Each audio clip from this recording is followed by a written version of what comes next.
Tonight, you're stepping into a world that presented itself as perfect. A world of gleaming drawing rooms and white gloves, of calling cards left on silver trays, of women who never perspired and men who never raised their voices in public. A world that had rules for everything: which fork to use at dinner, how long to mourn a husband before accepting callers again, how to greet a duchess without embarrassing yourself or her. It was a world that believed, with remarkable conviction, that appearances were everything. And it was a world absolutely riddled with secrets. Tonight, you're going to hear about the scandals that Victorian high society worked very hard to bury, the affairs, the bankruptcies, the illegitimate children quietly shipped to distant relatives, the addictions dressed up as nervous conditions, the crimes that were never called crimes because the people committing them wore the right clothes and knew the right people. This is not a story about monsters. Most of the people in these pages were simply human, flawed, lonely, ambitious, desperate in the way that people who have everything can still somehow be desperate. Settle in, let the night grow quiet around you. There is nowhere you need to be. There is nothing you need to do. You are simply here, listening. And the Victorian era, with all of its beautiful, shameful, fascinating secrets, is about to open its doors to you.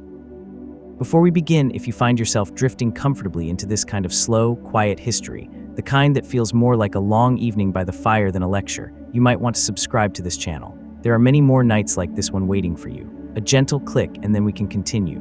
No rush at all. Now, let us begin at the beginning. The architecture of respectability, what Victorian society was, and what it was hiding. To understand the scandals, you first have to understand the stage on which they played out. Victorian England, and we will spend most of our time in England, though we will wander occasionally into Scotland, into Europe, into the drawing rooms of New York's Gilded Age, which borrowed so heavily from the British model that they might as well have been the same country. Victorian England was a society built on a very particular idea. The idea was this: that a person's worth could be read from the outside. This sounds simple, and in some ways it was. But the implications of this belief ran extraordinarily deep, through every layer of society, and they shaped the lives of millions of people in ways that we are still, more than a century later, sorting through. The Victorian era is generally understood to begin in 1837, when 18-year-old Victoria came to the throne of the United Kingdom of Great Britain and Ireland. She was young and serious, and she had spent much of her childhood in what was called the Kensington system, a regime of strict supervision designed to keep her isolated from other people and dependent on her mother's advisor, a man named John Conroy, who had ambitions of his own that had nothing to do with young Victoria's well-being. She had been lonely, she had been controlled, and when she became queen, with the full weight of the crown suddenly on those young shoulders, she carried all of that history with her. She would reign for 63 years. By the time she died in 1901, the world had changed almost beyond recognition. The railways had come, the telegraph had come, the great factories of the Industrial Revolution had transformed Britain from an agricultural nation into the manufacturing heart of a global empire. Cities had exploded with population. London, which had been a large city at the start of the era, had become by the end of it one of the largest cities in human history, a place of nearly 7 million people, of extraordinary wealth and extraordinary poverty existing within walking distance of each other, sometimes within sight of each other. And through all of this change, through all of this upheaval, the people at the top of Victorian society clung to their rituals with a kind of desperate ferocity. The season, the calls, the dinners. The balls, the country houses in summer and the London townhouses in winter. The very specific rules about who could speak to whom, and when, and under what circumstances, and what the presence or absence of a chaperone signified. The rules about morning dress, how long you wore black, and then lavender, and then when you were permitted to return to color. The rules about gloves, about hats, about the precise etiquette of the theater box and the hunting party and the Sunday morning church service. These rules were not arbitrary, though they could seem that way. They were a system of recognition, a way for people within the upper and upper middle classes to identify each other, to communicate status and breeding and trustworthiness without saying anything directly. In a world where a significant portion of the population was technically illiterate, and where most communication happened face-to-face, the ability to read social signals correctly was genuinely important. A young woman who behaved correctly was signaling that she came from a good family, that she had been properly educated, that she was a suitable partner for a man of means. A gentleman who dressed well and spoke correctly was signaling that he was reliable, that he could be trusted in business, that he belonged to the network of relationships on which power depended. This system worked reasonably well, as long as the appearances matched the reality. The problem, and this is where our evening really begins, is that they very often did not. The Victorian upper classes were in many ways under enormous pressure. The social changes of the Industrial Revolution had created a new class of wealthy people, manufacturers, merchants, railway men, financiers, who had money but not breeding. These newly wealthy families were desperate to enter the world of the old aristocracy, and they had the resources to try. At the same time, many of the old aristocratic families, the ones with the breeding but increasingly without the money, were facing financial pressures that their grandparents could not have imagined. The great estates that had supported noble families for generations required constant maintenance, constant staff, constant expenditure, and the agricultural revenues that had once paid for all of this had been declining steadily since the middle of the century. So you had this fascinating, uncomfortable, fundamentally dishonest social dance in which old money pretended it still had money, and new money pretended it had always been old. And the rules of respectability, the rituals, the calling cards, the carefully managed appearances, were the mechanism through which this dance was conducted. Everyone was performing. The question was whether anyone would notice, and the answer, of course, is that people noticed constantly. But the rules of the game required you not to say so out loud. You might know that Lord So-and-so was deeply in debt. You might know that his wife's jewels were paste imitations of the real ones she had sold 3 years ago. You might know that their eldest daughter was not quite as innocent as the white muslin she wore to her coming-out ball suggested. But as long as everyone continued to behave as if none of this were true, the illusion held. The moment someone said something out loud, in a letter, in a newspaper, in a court of law, the entire system came under threat. This is why the Victorians were so obsessed with silence, not just the polite silence of good manners, a specific, strategic, sometimes ruthless silence about anything that might disrupt the social order. Families paid significant sums of money to keep things quiet. Powerful men leaned on newspaper editors. Women were sent abroad, children were sent to institutions, servants were bought off or dismissed without references. The machinery of Victorian respectability was, in no small part, a machinery of suppression, and it was not in the end entirely successful, because some things refused to stay buried, because people talked, because newspapers, even under pressure, were occasionally brave enough to print things. Because courts of law, for all of their class biases, occasionally required people to speak the truth publicly. Because letters were saved when they should have been burned, and diaries were discovered when their writers were dead, and secrets have a way across generations of eventually surfacing. And so here we are, 150 years later, settled comfortably in the quiet dark, listening to the things that Victorian high society tried so very hard to keep from us. Let us begin with money. Because so much of everything else begins there. The great financial deceits, bankruptcies, gambling debts, and the art of looking rich. The aristocratic estate in the Victorian imagination was a thing of permanent beauty. In the novels of the period, in Trollope, in Austen, who was writing just before Victoria came to the throne, but whose world shaded into the early Victorian era, in the later social fiction of Henry James and Edith Wharton, the great country house existed as a kind of fixed point. It had always been there. It would always be there. The family that owned it was as rooted as the oaks in its park. The reality was considerably more complicated. The great houses of England were, in the second half of the 19th century, facing a crisis that would only fully resolve itself in the catastrophe of the First World War. Agricultural rents, which had been the primary income source for the landed aristocracy for centuries, had been in steady decline since the 1870s. The opening of the American prairies to large-scale grain farming had flooded the British market with cheap imported wheat, and British tenant farmers found themselves unable to compete. Rents fell, some tenants left. Land that had been productive for generations suddenly produced very little income. At the same time, the cost of maintaining the lifestyle expected of the upper classes was not falling. If anything, it was rising. The Victorian country house was a machine that required constant feeding. A large estate might employ 50 or 60 indoor servants, plus stable hands, gardeners, gamekeepers, estate workers. The house itself required regular maintenance, roofs, plumbing as this became expected, heating, lighting. And then there were the social obligations. The house parties, the dinners, the shooting season, the hunting, the London season, the clothing required for all of these occasions, the carriages and horses, the subscriptions to the right clubs, the donations to the right charities, the political expenses if one held or aspired to a parliamentary seat.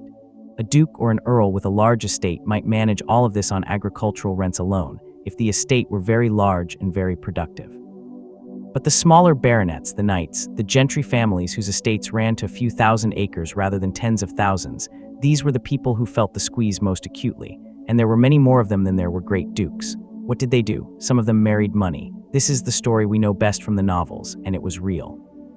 American heiresses, the daughters of railway magnates and steel barons and industrialists from New York and Boston and Chicago, crossed the Atlantic in significant numbers in the latter decades of the century, bringing dowries that could rescue an indebted estate, and in exchange, receiving a title that satisfied their family's social ambitions. The arrangement was often openly discussed, which perhaps tells you something about how thoroughly transactional Victorian marriage could be. But not everyone had an American heiress available, and not everyone could arrange such a match quickly enough to stave off the creditors. So they borrowed. Victorian moneylenders were a class of people who existed in a particular social shadow. They were necessary and despised in roughly equal measure. The great houses of London, and some of them operated with considerable sophistication, almost like private banks, made fortunes from lending money to aristocratic families at interest rates that were technically legal but in practice devastating. A young nobleman who ran up debts in his 20s and borrowed to cover them might find himself, by his 40s, paying more in interest than the original debt had ever amounted to. The principal never seemed to shrink. The interest kept compounding. And the moneylender, patient and discreet and utterly unmoved by appeals to class feeling, waited. The social fiction around this was extraordinary. A gentleman in debt was still a gentleman. He continued to attend his clubs, to be seen at the right events, to maintain the surface of prosperity. He might economize in ways that were carefully invisible, reducing the staff, letting the London house stand empty for a season, skimping on the shooting party in ways that guests were too polite to mention. But the outward form was preserved, until it wasn't. The moment of public financial collapse was one of the most feared events in Victorian upper-class life. Bankruptcy proceedings were public. They were reported in the newspapers. They revealed the precise details of what a man owed and to whom, which was devastating not just personally but socially, because it demonstrated that the appearance of wealth had been false, that the family had been living a lie that everyone had politely pretended not to notice. Let us talk about some specific cases, because the details, as always, are where the real story lives. There was the case of a family we might call the Eldershaws, a baronet's family from Yorkshire, not one of the great names but respectable, with a house that had been in the family for 4 generations and an estate that had once supported them comfortably. By the 1880s, the baronet, let us call him Sir Frederick, was in serious trouble. Agricultural rents had fallen, as they had for so many. He had taken out mortgages on the estate to pay for renovations in better times. He had borrowed from a London moneylender to cover the cost of his eldest son's school fees, his daughter's coming-out season, the running repairs on a roof that had been leaking since before he inherited the place. He was not dissolute. He was not a gambler or a drunk or a man of particularly extravagant tastes. He was simply a man who had inherited obligations that exceeded his income and who had spent 20 years trying to manage the gap with borrowed money. When the collapse came, it came quickly. A particularly bad harvest, a tenant who could not pay his rent, a moneylender who had grown impatient, and suddenly Sir Frederick could not meet his obligations.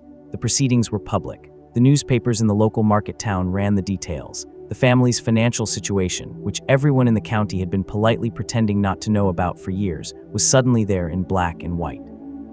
His wife, who had managed the household economics with the resourcefulness that Victorian women of her class routinely displayed, felt it most acutely. She had maintained the fiction for years. She had repaired curtains rather than replacing them, had reduced the dinner parties from 12 to 6, had put off renewing her own wardrobe through 2 seasons, had written careful letters to tradespeople asking for extended credit in language that was simultaneously proud and pleading. When the truth became public, she experienced it as a kind of social death. Their children scattered. The eldest son, who had been at Oxford, left without completing his degree, a fact that would mark him for the rest of his life in ways that were subtle but real. The daughter's marriage prospects, which had been modest, became suddenly very poor. The house was sold. The family moved to a smaller property in a part of the country where they were not known. This was the pattern.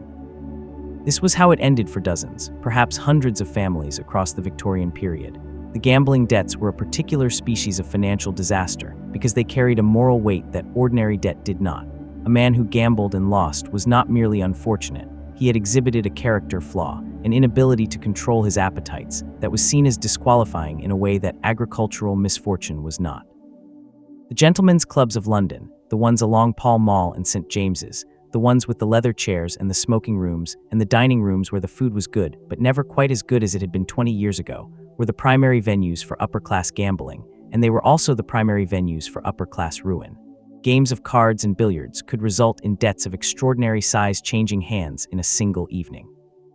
The etiquette around this was precise. Debts of honor were to be paid immediately, before all other obligations, because the failure to do so was a social crime more serious in many eyes than the failure to pay a tradesman. This created a situation of sometimes grotesque priorities. A man might be struggling to pay his butcher's bill while settling a card debt of several £100s with a fellow club member. The tradespeople could wait, could complain, could threaten. But the card debt had to be paid, or you could not show your face at the club, which meant you could not maintain your social position, which meant everything else fell apart too. There was also the more complex matter of financial speculation.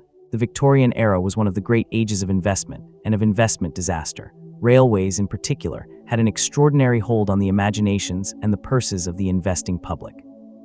The railway mania of the 1840s, a period in which railway company shares were bought with frantic enthusiasm by investors who believed that the railway would transform Britain and that early investors would become fabulously wealthy, ended, as manias tend to end, in catastrophe. Thousands of investors, many of them middle-class people who had invested their life savings, were ruined. But even before the mania, and in the various bubbles and collapses that came after it, aristocratic families made and lost significant sums on the stock market. The mines of Cornwall, the plantations of the West Indies, the trading companies of the East, all of these had been sources of wealth for the upper classes, and all of them had also, at various points, been sources of devastating loss. And the loss was private in a way the original wealth had not been. The wealth was talked about, was exhibited, was the basis of the social position. The losses were buried as deeply as possible. One of the more poignant aspects of this period is what happened to the women. A woman in Victorian England had almost no financial independence, regardless of her class. Under the laws that governed marriage until the Married Women's Property Acts of 1870 and 1882, a woman's property became her husband's on marriage.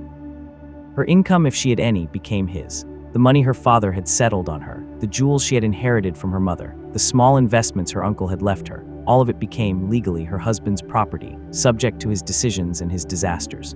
This meant that when a husband's financial world collapsed, his wife's world collapsed with it, even if she had been careful and prudent, and had known nothing about the debts being accumulated in her name. Women whose husbands gambled away their fortunes had no legal recourse. Women whose husbands borrowed against the estate they had brought to the marriage as a dowry found themselves watching their inheritance disappear into the moneylender's pocket. The Married Women's Property Acts changed some of this. After 1882, a woman could keep property she owned before marriage and property she inherited or earned during marriage. But the practical impact of this was limited for many women, because the social expectation that a wife would defer to her husband in all financial matters remained powerful long after the legal landscape had shifted. And so the financial secrets of Victorian high society were often, at their heart, stories about women who bore the consequences of decisions they had not made and had not been consulted about, and who were expected to maintain the social fiction of prosperity through the sheer force of their will and their careful domestic management, and who were then blamed, quietly, in the whispers of the drawing room, when the fiction finally failed. It is a quietly devastating picture when you sit with it long enough. Let us move on now to a different kind of secret, one that was perhaps kept more carefully than even the financial ones. The marriages that were not what they seemed. Victorian marriage, as an institution, was presented to the world as the cornerstone of civilization. This was not entirely hyperbole. The Victorians had elevated the domestic ideal, the happy home, the devoted husband, the angelic wife, the rosy-cheeked children gathered around the hearth, to something approaching a religion. The middle-class home was a refuge from the harsh, competitive, morally ambiguous world of commerce and public life. The wife was its guardian angel, whose moral purity and domestic virtue kept the darkness of the outside world from crossing the threshold. The husband was its protector and provider, whose honest labor sustained the domestic paradise his wife maintained. This ideal was propagated in countless novels, in the magazines that middle-class women read, in the sermons preached on Sunday mornings, in the conduct books and housekeeping manuals, and advice literature that poured from Victorian presses in extraordinary quantities. It was also, in a great many cases, simply not true. The gap between the ideal and the reality of Victorian marriage operated on many levels, and it is worth spending a little time on each of them, because they are all fascinating, and they are all connected to the larger story of how Victorian high society maintained its surfaces. The first and most fundamental gap was in the nature of the relationship itself. Victorian marriages among the upper classes were, with notable exceptions, arrangements rather than love matches. This was acknowledged, if somewhat evasively. The expectation was that a young woman of good family would find a husband of appropriate social standing who could provide for her comfortably, and that affection, if not quite love, would develop over time within the marriage. The Victorian romantic novel told stories of love that overcame obstacles, of hearts that found their true matches, but these were understood to be somewhat idealized, somewhat exceptional. The standard was companionship, mutual respect, shared values. Within this framework, a significant number of marriages produced exactly that, a functional partnership in which two people managed a household, raised children, maintained their social position, and found enough common ground to be reasonably comfortable together. These marriages were not passionate, but they were not unhappy either. They were simply what they were: arrangements that served their purpose. But a different significant number of marriages were genuinely unhappy, sometimes deeply unhappy, and the options available to the parties involved were remarkably limited. Divorce, for most of the Victorian period, was effectively impossible for anyone below the very wealthy. Before the Matrimonial Causes Act of 1857, divorce required a private act of Parliament, a procedure so expensive and so socially catastrophic that it was rarely pursued. The 1857 Act made divorce through the courts theoretically available, but the conditions were highly unequal. A husband could divorce his wife on grounds of adultery alone. A wife had to prove adultery plus some aggravating factor: cruelty, desertion, or incest. And even the successful achievement of a divorce was socially devastating for both parties, but particularly for the woman, who was often ostracized from polite society in a way that her former husband was not. The result was that many unhappy marriages continued for decades, maintained by social pressure, economic necessity, and the particular Victorian combination of stoicism and fear of scandal. What happened inside these marriages is, by its nature, harder to document than the financial disasters. People did not write openly in their diaries about the misery of their domestic lives, or if they did, those diaries were often destroyed after their deaths by the very family members who would have been implicated. But enough survives in letters, in memoirs, in legal proceedings, in the testimony of servants who observed far more than their employers realized, to give us a reasonably clear picture of what went on behind the respectable facades. There was the matter of husbands who were largely absent from the domestic sphere, and what that absence meant. A man of the upper classes in Victorian England was expected to have a life largely outside the home. His club, his politics, his sporting pursuits, his business interests, his social obligations to other men, all of these pulled him away from the domestic sphere that was theoretically his castle. Some men were genuinely devoted to their families and spent as much time at home as their obligations allowed, but others were absent in ways that went far beyond the normal demands of a gentleman's social life. The phenomenon of the double life was more common in Victorian England than is sometimes appreciated. Men who maintained households with respectable wives and legitimate children, and who simultaneously maintained other households, with mistresses, with illegitimate children, in some cases with other men, were not as rare as the relentless Victorian emphasis on moral propriety would suggest. The social system, in fact, made such arrangements easier for wealthy men than it might be today, because the separate spheres of men and women's lives, the spatial separation of the respectable West End from the raffish East, the professional discretion of servants who depended on their employers for their livelihoods, all of this created pockets of invisibility within which certain kinds of secrets could be kept. The mistress was perhaps the most common variant of the Victorian double life. The etiquette around this was, in its way, as elaborate as the etiquette around everything else. A wealthy man's mistress occupied a specific social position that everyone understood without anyone acknowledging it publicly. She might be a woman of the middle classes fallen on hard times, an actress or singer of talent and beauty, the widow of a gentleman who had left her without adequate provision. She would be established in a comfortable house at some distance from the respectable family home, provided with an allowance, introduced to a particular social circle that operated in the shadowed margins of the respectable world. She was not received in polite society. She understood this. The rules were clear. What was also clear, but never said, was that the wife often knew. This is one of the more unsettling aspects of the Victorian double life, the extent to which it depended on the wife's willingness not to see what she was seeing. A woman who confronted her husband about a mistress had very limited options. She could not divorce him on grounds of adultery alone, as we have noted. She could not take her children and leave without risking losing custody. The law strongly favored the father in custody disputes. She could not cut off his income because his income was legally his. She could make the household atmosphere unpleasant, but that had consequences of its own. So many wives chose what might be called strategic ignorance. They did not know. They had decided not to know. They maintained the domestic fiction with a kind of heroic blankness that the people around them respected and colluded in and occasionally pitied. There were also cases more complicated to navigate socially, because the double standard cut so deeply in the other direction, where it was the wife who had formed an attachment outside the marriage. The married woman who took a lover was in an extraordinarily precarious position. For a man, a discreet affair was understood to be, if not quite acceptable, at least within the range of human failing. For a woman, it was a category violation of the most serious kind. Her value to the social system was predicated entirely on her moral purity, on the certainty that her children were her husband's, on her role as the moral guardian of the domestic sphere.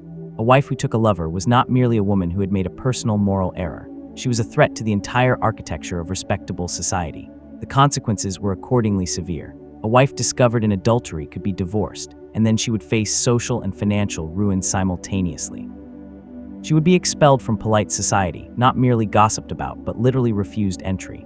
Hostesses would not invite her to dinner. Acquaintances would cut her in the street. Her own family would often disown her or treat her with a chilly distance that amounted to the same thing.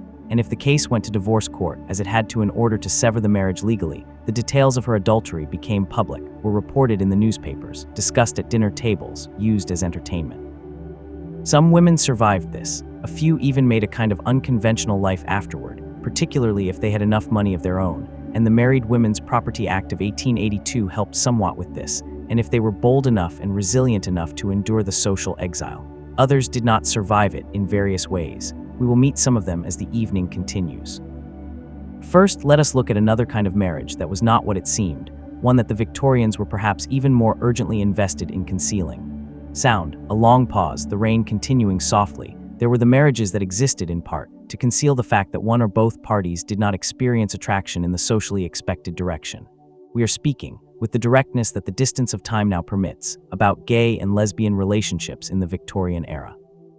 This is a subject that requires careful handling, because the language and the conceptual frameworks available to us today simply did not exist in the same form in the 19th century. The word homosexual was not coined until 1868, and it did not enter wide usage until later. The concept of a fixed sexual identity, of being a homosexual as a category of person, was something that Victorian medical and legal discourse was just beginning, awkwardly and often cruelly, to grapple with. What did exist throughout the period were people who felt attraction to others of the same sex, who formed relationships of profound emotional and sometimes physical intimacy with those people, and who navigated the requirements of respectable society as best they could. Many of them married not as a cover story calculated in advance, but because marriage was the expected thing, the social inevitability, and because many people in this situation had been so thoroughly socialized into heterosexual norms that they had not fully understood their own feelings until after the marriage had taken place. These marriages were often not unhappy in every dimension. They could involve genuine affection, genuine partnership, genuine shared purpose. But they also involved a particular kind of loneliness at their center, a loneliness that could not be named, could not be acknowledged, and had to be managed through whatever private arrangements were possible. For men, the legal risks were severe. Male homosexual acts were criminalized throughout the Victorian period, and the Criminal Law Amendment Act of 1885, the same piece of legislation that raised the age of consent for girls, in an irony that deserves its own chapter, extended the criminalization to acts of gross indecency that did not necessarily involve the acts previously specified in the law. The famous trial of Oscar Wilde in 1895, which ended with his imprisonment at hard labor, was conducted under this provision. For women, the legal situation was different. There was no law criminalizing acts between women, in part, scholars have suggested, because the very possibility was too difficult for the male legislators who made the laws to conceptualize, and in part because women's sexuality was so thoroughly subordinated to their reproductive function that female desire for other women seemed, to the Victorian legal mind, simply incoherent. This left a complicated space in which women's intimate relationships with other women existed in a kind of legal limbo. Intense romantic friendships between women were common in the Victorian era and were culturally accepted to a degree that is somewhat startling from our contemporary perspective. Women wrote love letters to their female friends that, read today, seem unmistakably romantic. They referred to each other as darling and beloved. They shared beds without comment. They formed households together, particularly after a husband's death, that functioned in most respects as domestic partnerships. How many of these relationships were physically intimate, we cannot know with certainty. The evidence we have is mostly literary, letters, diaries, occasional testimony. What we can say is that these relationships existed, were often the deepest and most sustaining emotional connections in the lives of the women involved, and were largely invisible to the wider social world precisely because female friendship was understood to be so natural and so necessary to women's well-being that its intensity was unremarkable.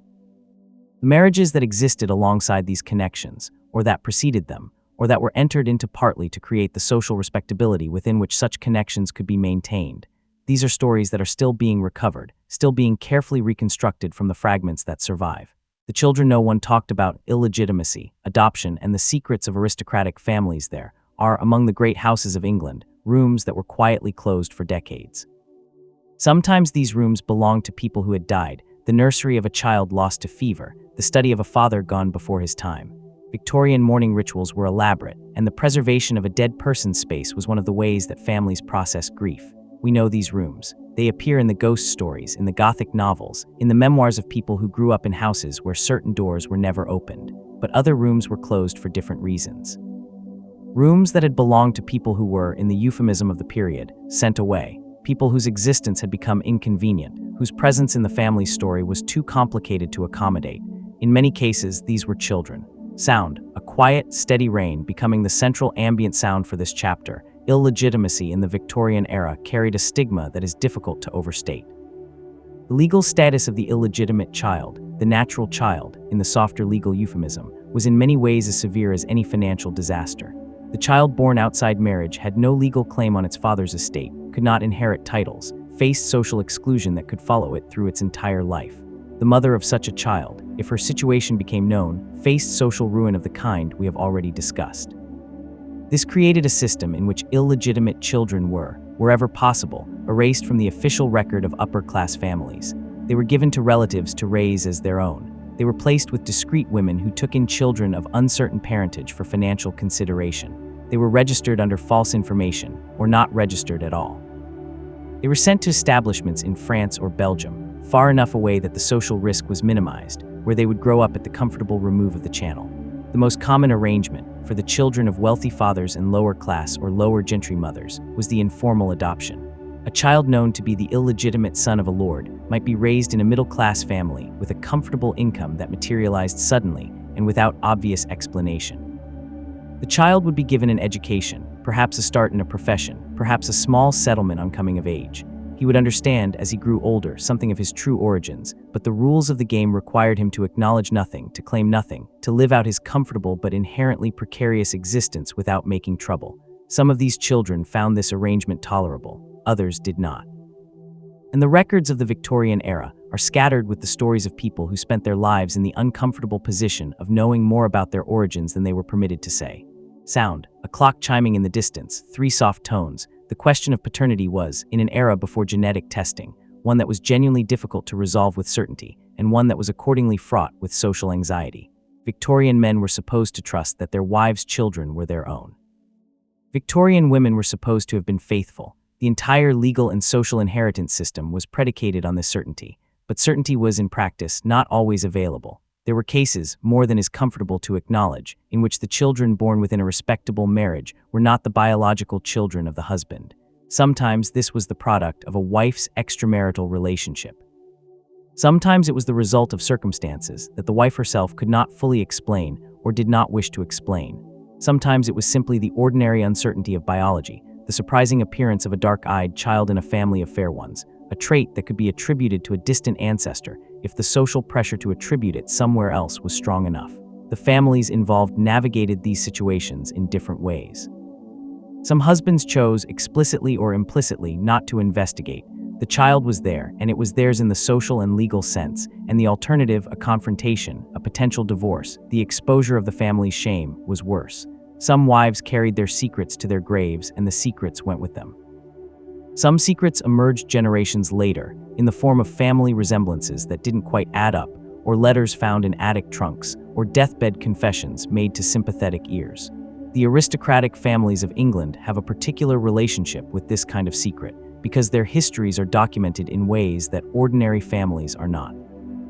The records of births and marriages and deaths, the genealogical tables in the great reference books, the estate records and legal documents, all of these preserve a particular version of family history that occasionally sits awkwardly alongside other evidence. Modern genealogical research, including DNA studies, has in recent years begun to reveal some of the discrepancies that earlier generations worked so hard to smooth over. It is not our business tonight to name specific families or make specific accusations, but we can say, without too much drama, that the official family trees of certain noble houses have branches that are somewhat more complex than they appear on the page. There was also the matter of children born to aristocratic fathers by women who were not their wives, but who were also not of the lower classes, women who had social standing of their own, who could not simply be paid off and forgotten, whose children existed in a particularly uncomfortable middle ground. These situations required more elaborate management. A woman might be found a husband, a younger son, a clergyman, a military officer of modest means but respectable family, who understood, or was led to understand, that there was a financial benefit attached to the arrangement. The child would be raised as the legitimate child of this husband, with the original father's financial contribution managed discreetly through arrangements that appeared to be charitable investments or professional favors or small inheritances from conveniently specified relatives. The Victorian legal system had limited tools for challenging this kind of arrangement. Paternity disputes were difficult to pursue and almost impossible to win without evidence that was, by the nature of the secret, very hard to obtain. And the social pressure against pursuing such claims, against naming a powerful man as the father of an illegitimate child, against disrupting the domestic arrangements that powerful men and their families had constructed, was enormous. Women who did attempt to claim acknowledgement for their children faced not just legal obstacles, but a sustained social campaign against their credibility. The narrative was always available. She was lying, she was confused, she was a woman of loose morals who had had multiple partners and was now trying to attach a rich man's name to a child of uncertain parentage. The man's word against hers, the man's social standing against her lack of it. In the overwhelming majority of cases, the man won. This is not a comfortable history, but it is an honest one. And as the night deepens and the sounds of the house grow quieter around you, let us step back for a moment from the specific stories and breathe in the larger picture. We are looking tonight at a world that had built itself on certain propositions, about respectability, about gender, about class, about what was visible and what was hidden. And we are finding, as the night continues, that the distance between the proposition and the reality was sometimes very great indeed.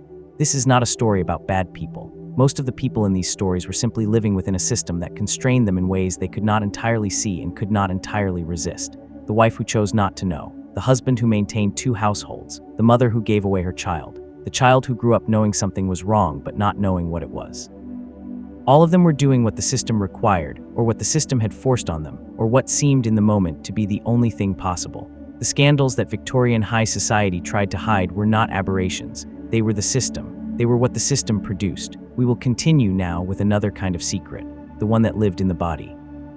The opium dens and the doctor's cabinet, addiction and mental illness in the Victorian upper classes. The Victorian era had a complicated relationship with the substances that altered human consciousness. On one hand, the Victorians were intensely concerned with self-control. The ability to master one's appetites for food, for drink, for sensual pleasure, for strong emotion, was one of the defining virtues of the respectable Victorian character. The successful man of business, the devoted wife and mother, the public servant of impeccable character, all of these were people who had their desires firmly under control. Excess was a lower-class vice, a failure of will and character. On the other hand, the Victorian era was awash in substances that we would today recognize as highly addictive, many of them freely available from the chemist's shop without a prescription, many of them marketed specifically to the respectable classes as medical treatments for the respectable complaints of respectable people. Laudanum, the tincture of opium and alcohol that was the period's most popular medicinal preparation, was used for everything. Pain, obviously.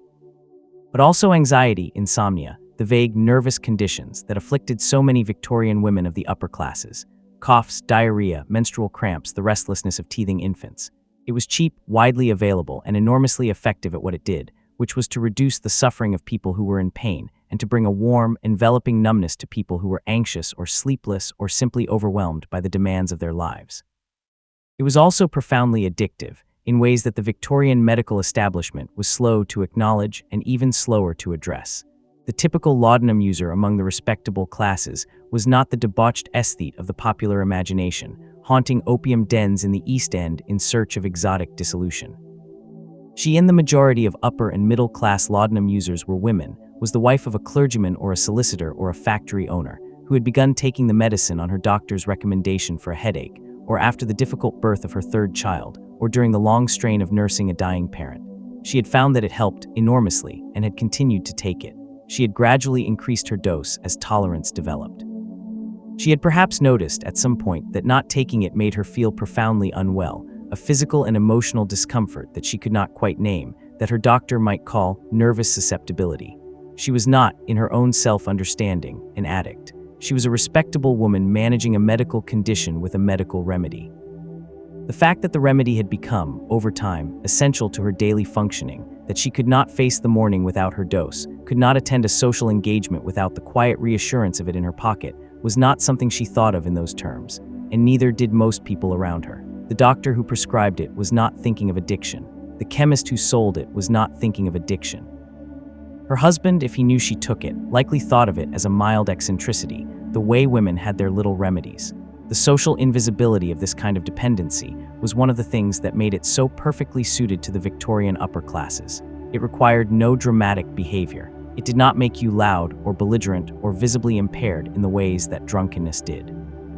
It simply made you quieter, softer, a little withdrawn, perhaps a little dreamy, perhaps a little unreliable in your energy and your attention. These qualities in a woman particularly were not necessarily alarming in the Victorian social context. Women were supposed to be somewhat delicate, somewhat prone to spells of low energy and vague unwellness. The laudanum merely confirmed what everyone already expected. Cocaine was a later arrival to the Victorian medicine cabinet, but it arrived with enthusiasm. Sigmund Freud's early papers on cocaine, published in the 1880s, were enthusiastic endorsements of the substance as a treatment for depression and morphine addiction, with consequences that would eventually become apparent to him. The Coca-Cola that appeared in American drugstores in 1886 contained cocaine as one of its active ingredients, as did Vin Mariani, a wine containing coca leaf extract that was enormously fashionable in the 1870s and 1880s and endorsed by an astonishing roster of public figures, including 2 popes. Chloral hydrate was prescribed for insomnia and was widely used among the upper classes. Morphine, more potent than laudanum, more controllable in its dosage, was used by physicians in a medical context and gradually began to be used outside it as well. Hypodermic needles, invented in the 1850s, allowed for subcutaneous injection, which created a more rapid and intense effect and a correspondingly stronger dependency. The Victorian imagination had a specific figure for the male addict of the upper classes, the artist, the aesthete, the sensitive genius who had gone too far in pursuit of experience. De Quincey's Confessions of an English Opium Eater, published in 1821, had established this figure in the public consciousness, and the late Victorian and Edwardian period produced variations on it. Coleridge's Kubla Khan allegedly written under the influence, the various artists and writers of the 1890s whose dissolution was treated as a kind of performance of transgressive genius. This figure was understood to be unfortunate, perhaps, but also in some way fascinating, even glamorous. The female addict had no such romantic coding. If she was discovered, she was not fascinating. She was fallen. She was a moral failure who had failed in the fundamental duty of the respectable woman, which was to maintain self-control and to be, above all, reliable in her care of her household and her children. This meant that the female addiction, which was numerically far more common, was also far more carefully hidden. The households of wealthy Victorian families contained, alongside the laudanum, another kind of medicated secret: the mentally ill. Victorian attitudes toward mental illness were complex and in many ways cruel. On one hand, the period saw genuine advances in the understanding of psychiatric conditions. The development of asylum systems, however flawed they proved in practice, represented an attempt to remove the mentally ill from the streets and prisons and workhouses where they had previously been confined, and to provide them with what was believed to be therapeutic treatment. On the other hand, the categories available were limited. The treatments were often ineffective or actively harmful, and the social pressures that shaped who was diagnosed and how were heavily influenced by class, gender, and the requirements of family respectability. A wealthy Victorian family with a member who exhibited signs of mental disturbance, what we might today recognize as bipolar disorder, or schizophrenia, or severe depression, or anxiety disorders, had several options. The first was containment within the family home. This was often the preferred initial option because it kept the situation private. A family member who was not quite well could be kept in their room or in a quiet wing of the house, attended by a nurse or a sympathetic servant, presented to the outside world as resting or recovering from an illness. This worked better in the large country houses, where there was physical space enough to maintain the fiction, than in the smaller townhouses, where the sounds of distress might be more audible. The second option was the private asylum. These establishments existed at various price points, from the genuinely comfortable and relatively humane to the frankly horrible.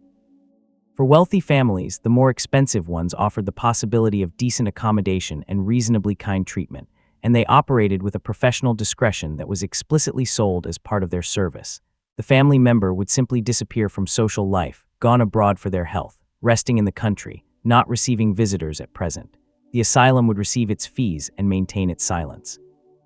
Third option, which could coexist with either of the first two, was the medical management of the condition through pharmaceuticals. Again, primarily the opiates and sedatives, which could render an agitated or distressed person quiet and manageable. The Lunacy Act of 1845 had created a legal framework for the certification and committal of the mentally ill, and this framework was, over the course of the Victorian period, used in ways that went considerably beyond its intended purpose. It is not pleasant to say this, but it needs to be said. The legal mechanisms for committing someone to an asylum were used, on a number of documented occasions, to remove inconvenient family members from situations where their presence caused difficulty. A wife who had become an embarrassment through erratic behavior, through inconvenient knowledge of her husband's affairs, through simply being too difficult, too demanding, too visible in her unhappiness, could, in the right circumstances, be certified as insane and removed to a private asylum. A son who had adopted an unsuitable way of life, or who had displayed a sexual orientation that threatened the family's respectability, could find himself subjected to psychiatric treatment that was designed not to address a genuine illness, but to modify a behavior that made other people uncomfortable. The law required 2 medical certificates, signed by 2 physicians. But in a world where physicians were gentlemen who moved in the same social circles as their wealthy patients, where their professional income depended on the goodwill of wealthy families, and where the concept of mental illness was broad enough and vague enough to be applied quite widely, this requirement was not, in practice, the protection it appeared to be on paper. Josephine Butler, the social reformer, wrote in the 1870s about cases of women committed to asylums at their husband's direction for behavior that she regarded as the response of a sane person to an intolerable situation. The feminist movement of the period repeatedly raised concerns about the use of the lunacy laws against women, and some of these concerns were taken seriously enough to result in reforms. But the reforms came slowly, and the practice continued in various forms throughout the period. These are among the most disturbing of the Victorian secrets, not because they were entirely hidden. The campaigns against wrongful confinement were public, and some cases reached the newspapers and even the courts, but because they were normalized, made invisible by the medicalization of what was, in many cases, a social and a power problem rather than a medical one. The person behind the asylum door was not necessarily ill, they were simply in the way. The servants who saw everything we have been talking, so far, mostly about the people who owned the houses. But no story of Victorian high society is complete without the people who ran those houses, the hundreds of thousands of men and women who cooked the food, lit the fires, carried the water, laundered the clothes, answered the doors, dressed the ladies, unpacked the trunks, cleaned the rooms, and in 100 other ways made possible the elegant social machinery of the Victorian upper classes. The servants saw everything.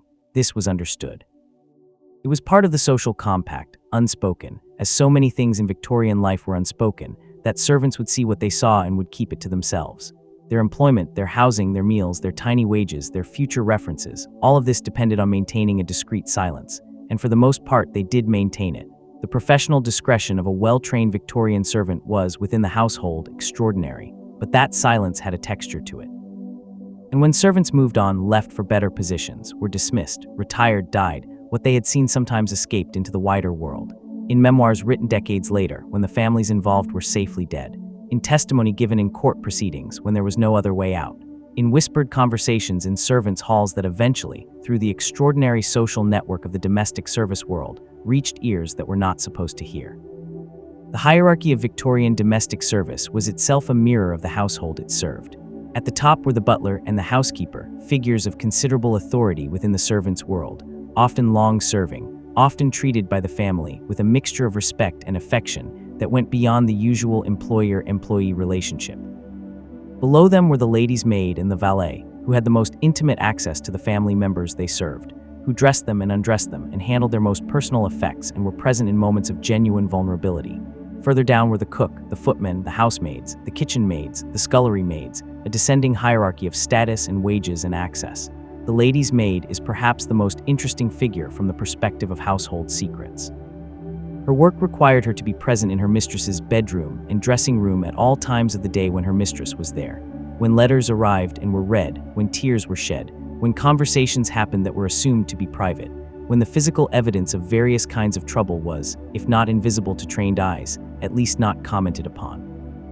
The relationship between a Victorian lady and her personal maid could be one of genuine intimacy and affection. could become, in fact, one of the closest relationships in the lady's life, particularly if the lady's marriage was lonely or difficult, and if the maid was intelligent, sympathetic, and discreet.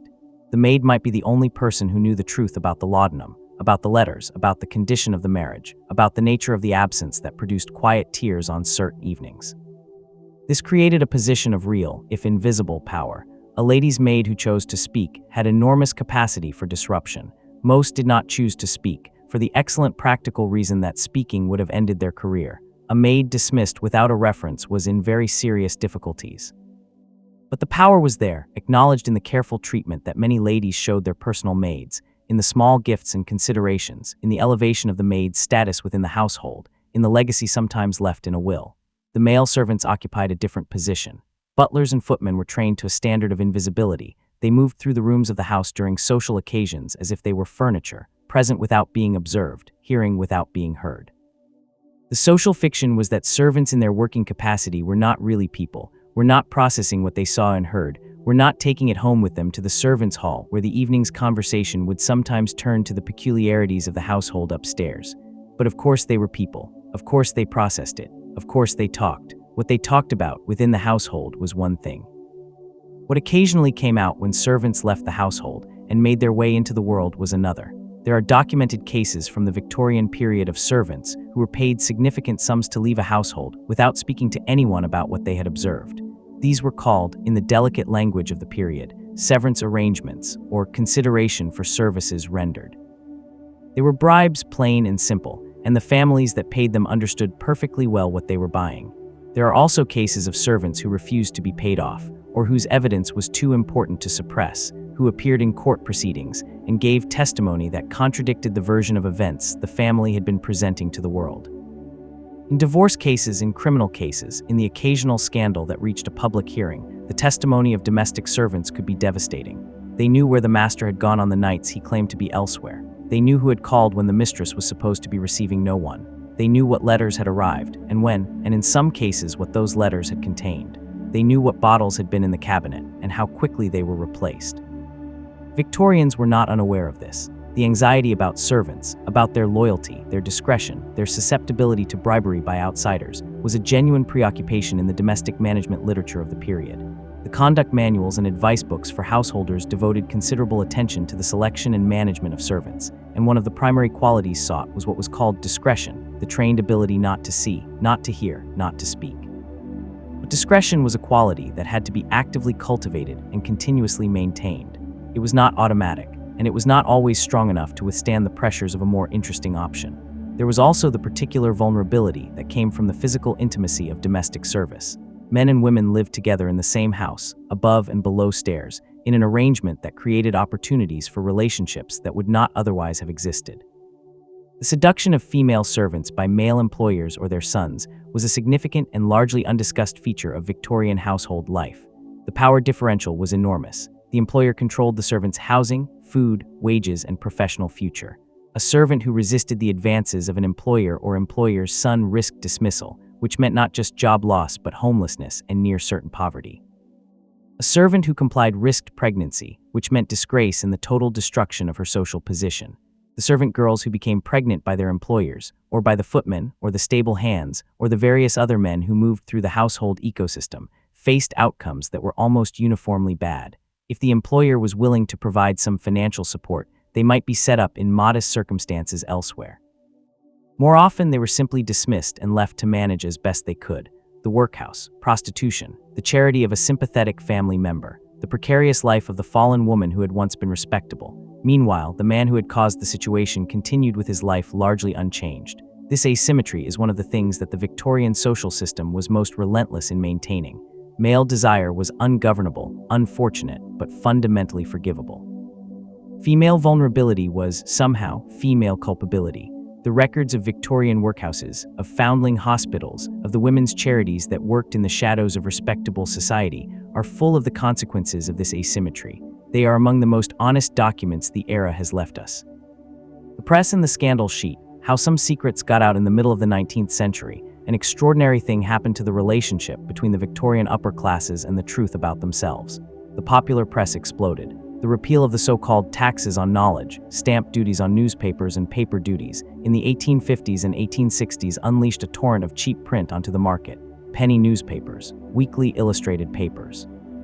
The mass-market journalism that would, by the end of the century, produce figures like W.T. Stead, whose investigative reporting in the Pall Mall Gazette would help spark the social purity movement and change the law around child prostitution, and Alfred Harmsworth, whose Daily Mail would eventually transform British newspaper culture entirely.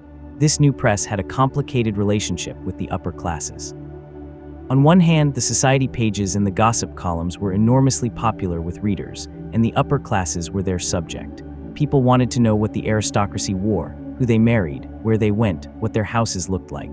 The aspirational appetite for the details of upper-class life was a significant driver of newspaper circulation. On the other hand, the new press was beginning to develop something that the older, more deferential journalism had lacked: the willingness, in at least some cases, to pursue stories that powerful people did not want told. The scandal sheet has a longer history than the Victorian period, of course. The pamphlets and broadsheets of earlier centuries had trafficked in allegations about the great and powerful with gleeful abandon, and some of the great London newspapers had their origins in the same tradition. But the Victorian period saw the emergence of a specific kind of publication: the society paper, the gossip weekly, the illustrated magazine that occupied a peculiar position, too respectable to be dismissed as mere scandal-mongering, too interested in the private lives of the powerful to be called entirely respectable journalism. Town Topics in America, Truth in England, The World. These publications walked a line between entertainment and exposure, between the breathless coverage of fashionable society and the occasional, carefully placed item that made certain very specific people very uncomfortable. The economics of this were, in their way, fascinating. Some of these publications operated a system that, in our terms, we would call blackmail. An editor or journalist would become aware of a piece of information that a wealthy family would prefer to keep private. The information would be held not published, at least not immediately, not unless the family was unprepared to come to an arrangement. The arrangement might take the form of a direct payment. It might take the form of advertising revenue from family business interests. It might simply be the expectation of exclusive access to positive stories about the family in the future, which had its own commercial value. This practice was not entirely secret. Everyone in the upper social world knew, at some level, that the society papers played this game. But saying so publicly was difficult, because the papers had lawyers, and because anyone who named the practice too specifically risked the publication of the very thing they were trying to protect. The result was a kind of uneasy coexistence between the wealthy families and the press that reported on them, an arrangement in which certain information could be suppressed at a price, but in which the price was always subject to renegotiation. Sound, distant city sounds, very faint carriage wheels, voices too far away to hear clearly. The legitimate press, as distinct from the scandal sheets, was also capable of significant power when it turned its attention to the upper classes. The Times of London, the paper of the Victorian establishment, generally maintained a respectful attitude toward the aristocracy. But even the Times would report on court cases, on parliamentary proceedings, on the occasional public scandal that became impossible to ignore. And court proceedings in particular were a mechanism by which private secrets became public property in a way that was, formally at least, beyond anyone's control. The great Victorian divorce scandals were almost all newspaper scandals. When a couple divorced, the case was heard in court, and the newspapers were free to report what was said. This meant that the evidence introduced in the case, the letters, the testimony of servants, the accounts of co-respondents and private detectives and hotel staff, became, in the newspaper's report, public knowledge. Readers across the country could follow the details of other people's marital disasters over their breakfast. This was simultaneously a form of popular entertainment, a source of genuine public information about the way the upper classes lived, and a devastating instrument of social destruction for the individuals involved. The Parnell case is perhaps the most famous example from the Victorian period. Charles Stewart Parnell, the Irish nationalist politician, was named in a divorce case brought by Captain William O'Shea against his wife Catherine. The evidence presented made clear that Parnell and Catherine O'Shea had been in a long-term relationship, that they had lived together, that she had borne him children. The case, when it came to court in 1890, destroyed Parnell's political career and broke apart the Irish nationalist movement at a critical moment. He was dead within a year. What is striking, looking back, is how thoroughly everyone in the relevant social world had known about the Parnell and O'Shea relationship for years before the divorce case. It was an open secret, known to politicians, to journalists, to many of the leading figures of the Irish nationalist movement. The informal structures of Victorian social knowledge had kept it contained. Then the court case made it official, made it public, made it impossible to pretend not to know, and the entire architecture of discretion collapsed. This is the thing about Victorian scandals. They rarely emerged from genuine secrecy. More often, they emerged from the failure of the mechanisms that had been suppressing a widely known truth. The real secret was not the affair, or the bankruptcy, or the addiction. The real secret was everyone's commitment to not talking about it. And when that commitment broke, when someone went to court, or went to a newspaper, or simply stopped caring about the consequences of telling the truth, everything that had been carefully contained came flooding out. The Bolton and Park affair. When the mask slipped in April of 1870, on a quiet Thursday evening, two young people left the Strand Theatre in London and walked a little way down the street before being approached by a police officer. The two young people appeared to be women. One, a slender figure in a cherry-colored evening dress and a light-colored wig, was known to his friends as Stella. The other, darker in coloring, in a dark blue dress with a silk mantle, went by Fanny. Their real names were Ernest Bolton and Frederick Park. They were 22 and 23 years old respectively, and they were young men who had been moving through London's social world for several years, sometimes in male clothing and sometimes in female clothing, attending theater parties, opera performances, and private entertainments, and doing so with a degree of social acceptance that would have been remarkable in any other context. The police officer who approached them had been observing them for some time. He arrested them both. What followed was one of the most extraordinary court cases of the Victorian period, one that the establishment attempted very hard to manage quietly, and which instead became a public spectacle that illuminated, with uncomfortable clarity, a world that the respectable public was supposed not to know existed. The prosecution of Bolton and Park began as an attempt to charge them under the laws criminalizing male homosexual acts, on the theory that men who dressed as women must have been doing so for the purpose of facilitating such acts. The medical evidence presented, and we will not go into detail here, because the details were both invasive and ultimately inconclusive, was intended to support this theory. The trial itself, which took place in 1871 before the Lord Chief Justice, attracted enormous public attention. The newspapers reported it in considerable detail, which meant that the existence of this world, of young men moving through London society in female dress, of private entertainments where such things were apparently accepted, of a social network that included men of higher social standing who had known and associated with Bolton and Park for years, was suddenly available for public consumption. The verdict, after deliberation, was acquittal. The jury found insufficient evidence that the accused had committed the specific acts the prosecution alleged, and since dressing as a woman was not, in itself, a crime, Bolton and Park walked free. But the trial had done something that the acquittal could not undo. It had made visible a world that the Victorian social machinery had been carefully keeping invisible. The letters introduced as evidence, particularly the correspondence between Bolton and Lord Arthur Clinton, a son of the Duke of Newcastle, had suggested with considerable force that the associations between Bolton and certain men of the upper classes were not innocent social friendships. Lord Arthur Clinton died before the trial, officially of scarlet fever, though the timing prompted speculation, and so was never called to testify. What the Bolton and Park case illustrates, when we look at it now, is the way in which the Victorian social world contained multitudes that its official self-presentation could not acknowledge. The theater world, the music hall world, the world of private entertainments in rooms above clubs and in the back parlors of certain houses, these were spaces where different rules applied, where the rigid hierarchies of the drawing room relaxed somewhat, where people whose identities did not fit the official categories found each other and created something like community. This world was not secret, exactly. It was known about. The police who surveilled it knew it existed. The newspapers that reported the trial knew far more about it than they could print. The social world of respectable London knew enough to be simultaneously fascinated and horrified. But it was a world that the official narrative of Victorian society could not accommodate, and so it was a world that the official narrative tried, persistently, to erase. The Bolton and Park case was not the last time this particular attempt at erasure failed. Meanwhile, in another quiet corner of history, the larger machinery of Victorian respectability was being maintained by the people who served it, enforced it, and sometimes quietly undermined it. The night is deepening around you. The streets outside, if you imagine yourself in a large London house in the 1880s, are growing quieter. The carriages have mostly gone home. The theaters have emptied. The gas lamps cast their yellow pools of light on wet pavements, and the city settles into its peculiar, never fully silent night quiet. There are things in the dark that the daylight does not show. We have talked about money and marriage and children and substances and servants and press and the complicated worlds that existed in the margins of respectable life.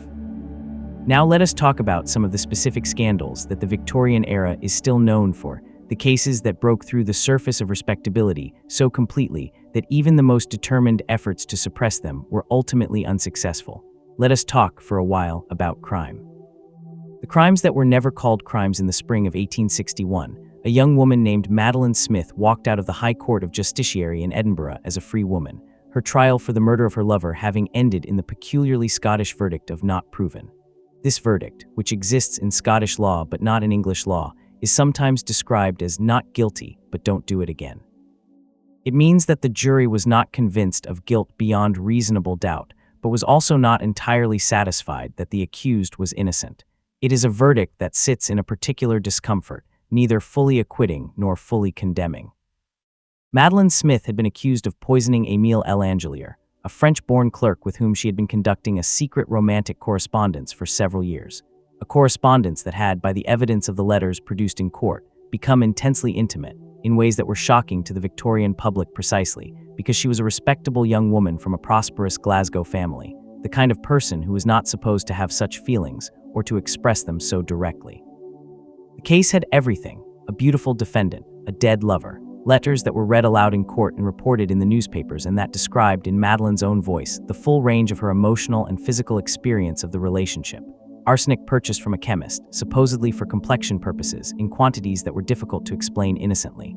A sudden engagement to a more suitable man from her social class, following which L'Angelier had become inconveniently dead.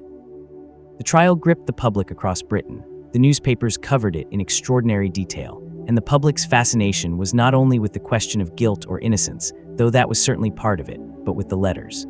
With the image of a properly brought-up young Victorian woman writing things that properly brought-up young Victorian women were absolutely not supposed to know, let alone feel. Madeline Smith, in her letters to Émile L'Angelier, had described herself as his wife, in spirit, in body, in the full sense that Victorian society attached to that word. She had written about her love for him with a directness and an ardor that the prosecution found appalling, and that a significant portion of the public found secretly thrilling. Here was the proof, presented in court, that the careful architecture of female innocence was, in at least some cases, a constructed fiction. That underneath the white muslin and the careful deportment and the modest eyes downcast demeanor, young women of the respectable classes were fully alive to exactly the experiences they were supposed to know nothing about. The not proven verdict may have reflected genuine uncertainty about the evidence. It may also have reflected a Victorian jury's inability to reconcile the image of the charming young woman in the dock with their need to believe that such young women did not, fundamentally, do such things. Madeline Smith disappeared from public life after the trial. She eventually emigrated to America, married, lived a quiet and unremarkable life, and died in 1928, aged 92. She never gave any substantial account of her version of events, and whether she was guilty of murder, guilty only of the correspondence, or entirely innocent, has never been definitively established. What the case left behind was something more important than a verdict. It left behind a set of letters that demonstrated, with painful clarity, the gap between what Victorian women were supposed to be and what they actually were.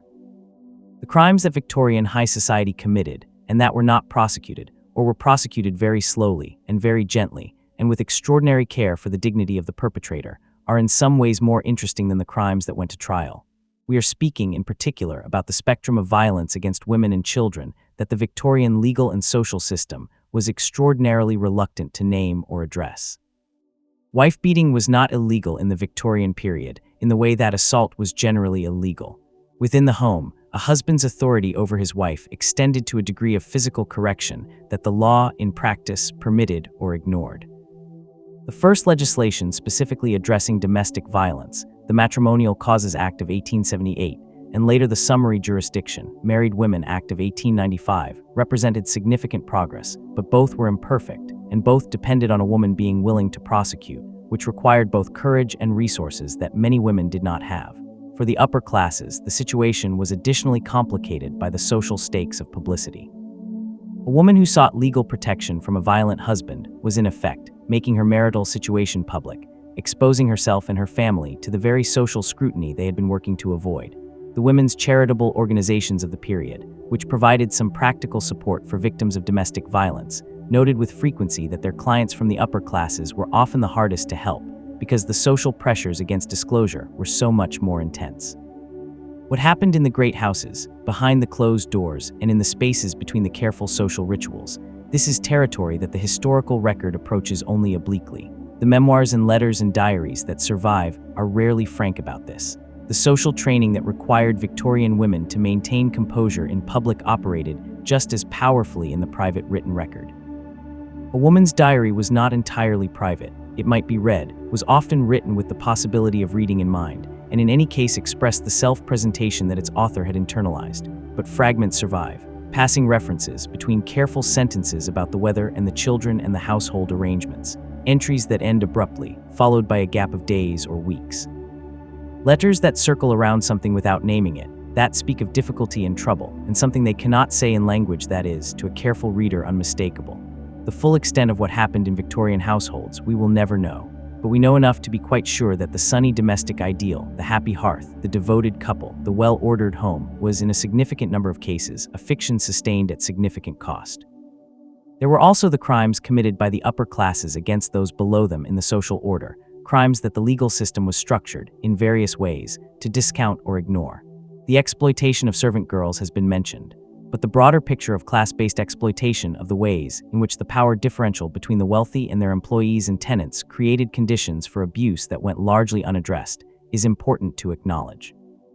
The criminal justice system of the Victorian period was not even handed by class. The wealthy defendant had access to the best legal representation, had the social connections to ensure sympathetic treatment from magistrates who were often themselves from the same class, and had the resources to manage the narrative around their case in ways that poorer defendants could not. A wealthy man accused of assault against a social inferior faced a very different legal process than a working-class man accused of the same offense. This is not a novel observation. The Victorians themselves were aware of it, and some of them were uncomfortable with it. The reform movements of the period, Chartism, early labor organizing, the women's movement, the campaigns for legal reform, were partly motivated by this awareness. But awareness and change are different things, and the change came very slowly. The Cleveland Street scandal, aristocracy, anonymity, and the limits of impunity in the summer of 1889, a police constable conducting an investigation into a theft at the Central Telegraph Office in London found, in the pocket of a 17-year-old telegraph messenger boy named Charles Swinskow, an amount of money that seemed inconsistent with his wages. When asked where the money had come from, Swinskow eventually told the constable that he had earned it at a house at 19 Cleveland Street in the Fitzrovia district, north of Oxford Street. 19 Cleveland Street was a male brothel. What followed the police investigation of 19 Cleveland Street was one of the most significant scandals of the Victorian era, significant not only in itself, but for what it revealed about the limits of the law when the people being investigated had powerful connections in the right places. Sound the clock continuing, the room very still. The proprietor of 19 Cleveland Street was a man named Charles Hammond, who had run the establishment for some time, and who employed young working-class men, telegraph boys, post office workers, who supplemented their meager wages by providing sexual services to clients. The clients, as the police investigation revealed, included men of significant social standing. Among the names that emerged in the investigation was Lord Arthur Somerset, known as Podge to his friends, an equerry to the Prince of Wales. There were also suggestions, never conclusively proven, but circulating persistently through the social world, that the clients had included someone considerably closer to the center of the royal family. The investigation was conducted, from the very beginning, with a degree of reluctance and delay that was noticed at the time and has been analyzed extensively since. The Crown Prosecution Service moved slowly. Hammond was allowed to leave the country before he could be arrested. Lord Arthur Somerset, having been quietly informed that the police were interested in him, also left England and spent the rest of his life in France. The charges that were eventually brought were against relatively minor figures. The more prominent names never appeared in court. The extent to which the investigation was deliberately slowed or derailed, and by whom, has been the subject of historical debate for more than a century. What is not in debate is the outcome. The men of working-class background who had participated in the activities at Cleveland Street were prosecuted. The wealthy and well-connected men who had paid for those activities were not.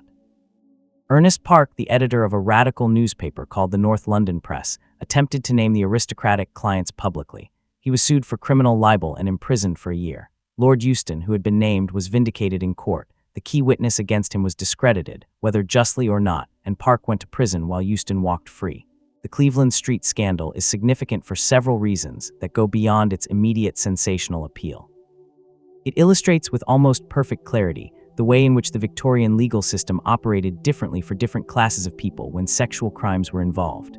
The same acts that sent working-class men to prison, or that ruined the lives of telegraph boys who were themselves barely more than children, were managed with very different tools when the persons involved were of the aristocracy: discretion, delay, quiet exile rather than public prosecution. It also illustrates the specific vulnerability of the Victorian upper classes to this kind of scandal, a vulnerability that arose not from their behavior alone, but from the system of suppression that surrounded it. Because when suppression worked, the behavior continued. The establishments at Cleveland Street and at other addresses in London that served similar functions continued to operate and to employ young men who needed money and to accept clients who had money and to maintain the elaborate system of mutual discretion on which the whole arrangement depended. And when suppression failed, when the police investigated, when the newspapers got hold of the story, when the case went to court, the collapse was sudden and total. Everything that had been carefully managed became unmanageable at once.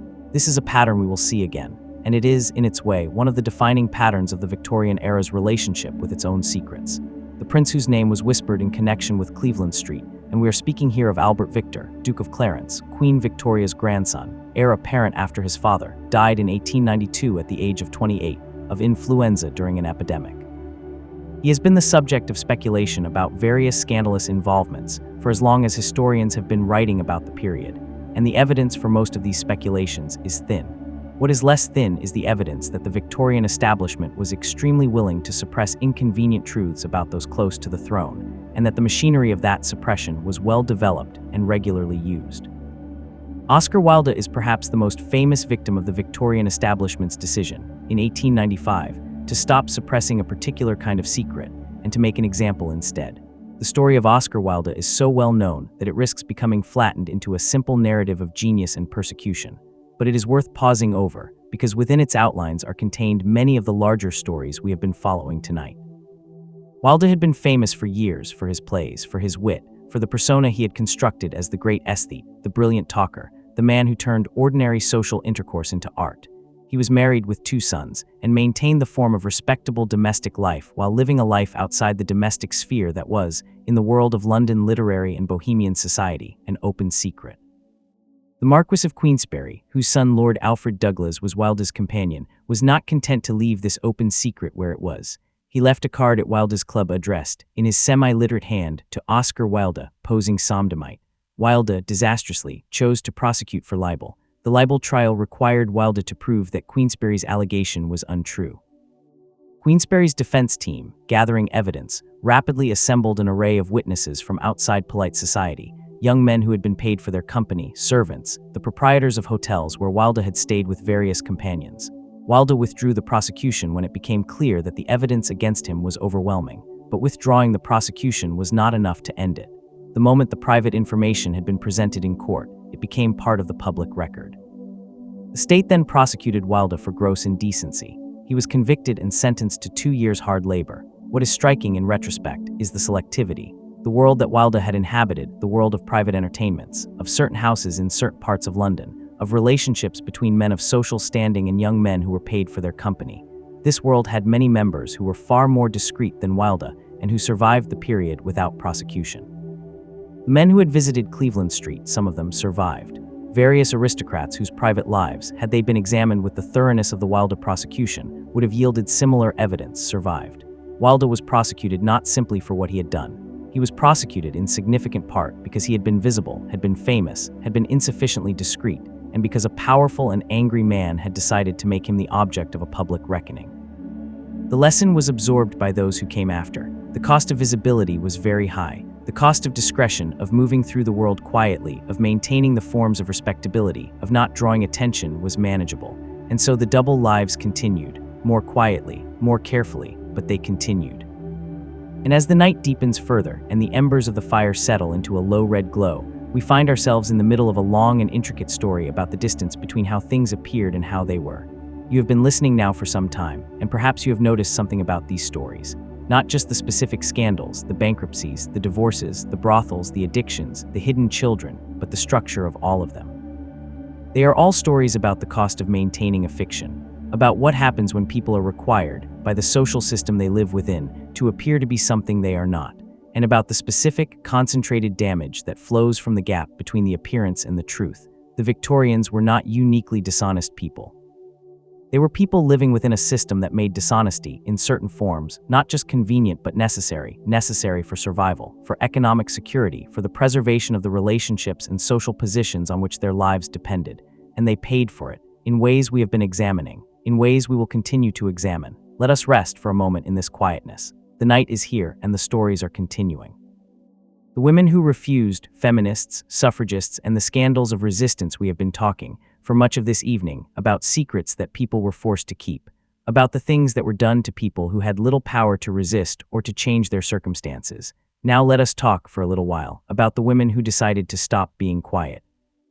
Because within Victorian high society, there were women of the educated, comfortable classes who looked at the system they lived within and found it, in various ways, unacceptable, who wrote about it, spoke about it, organized against it, and in doing so created a different kind of scandal, one that came from above rather than below, from deliberate action rather than the unhappy accidents of human imperfection.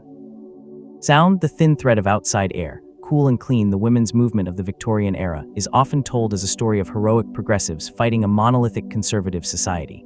The reality was more complicated and more interesting than that. The women who campaigned for women's legal rights, for access to education, for suffrage, were not a homogeneous group. They disagreed with each other, sometimes fiercely, about tactics and about the scope of what they wanted.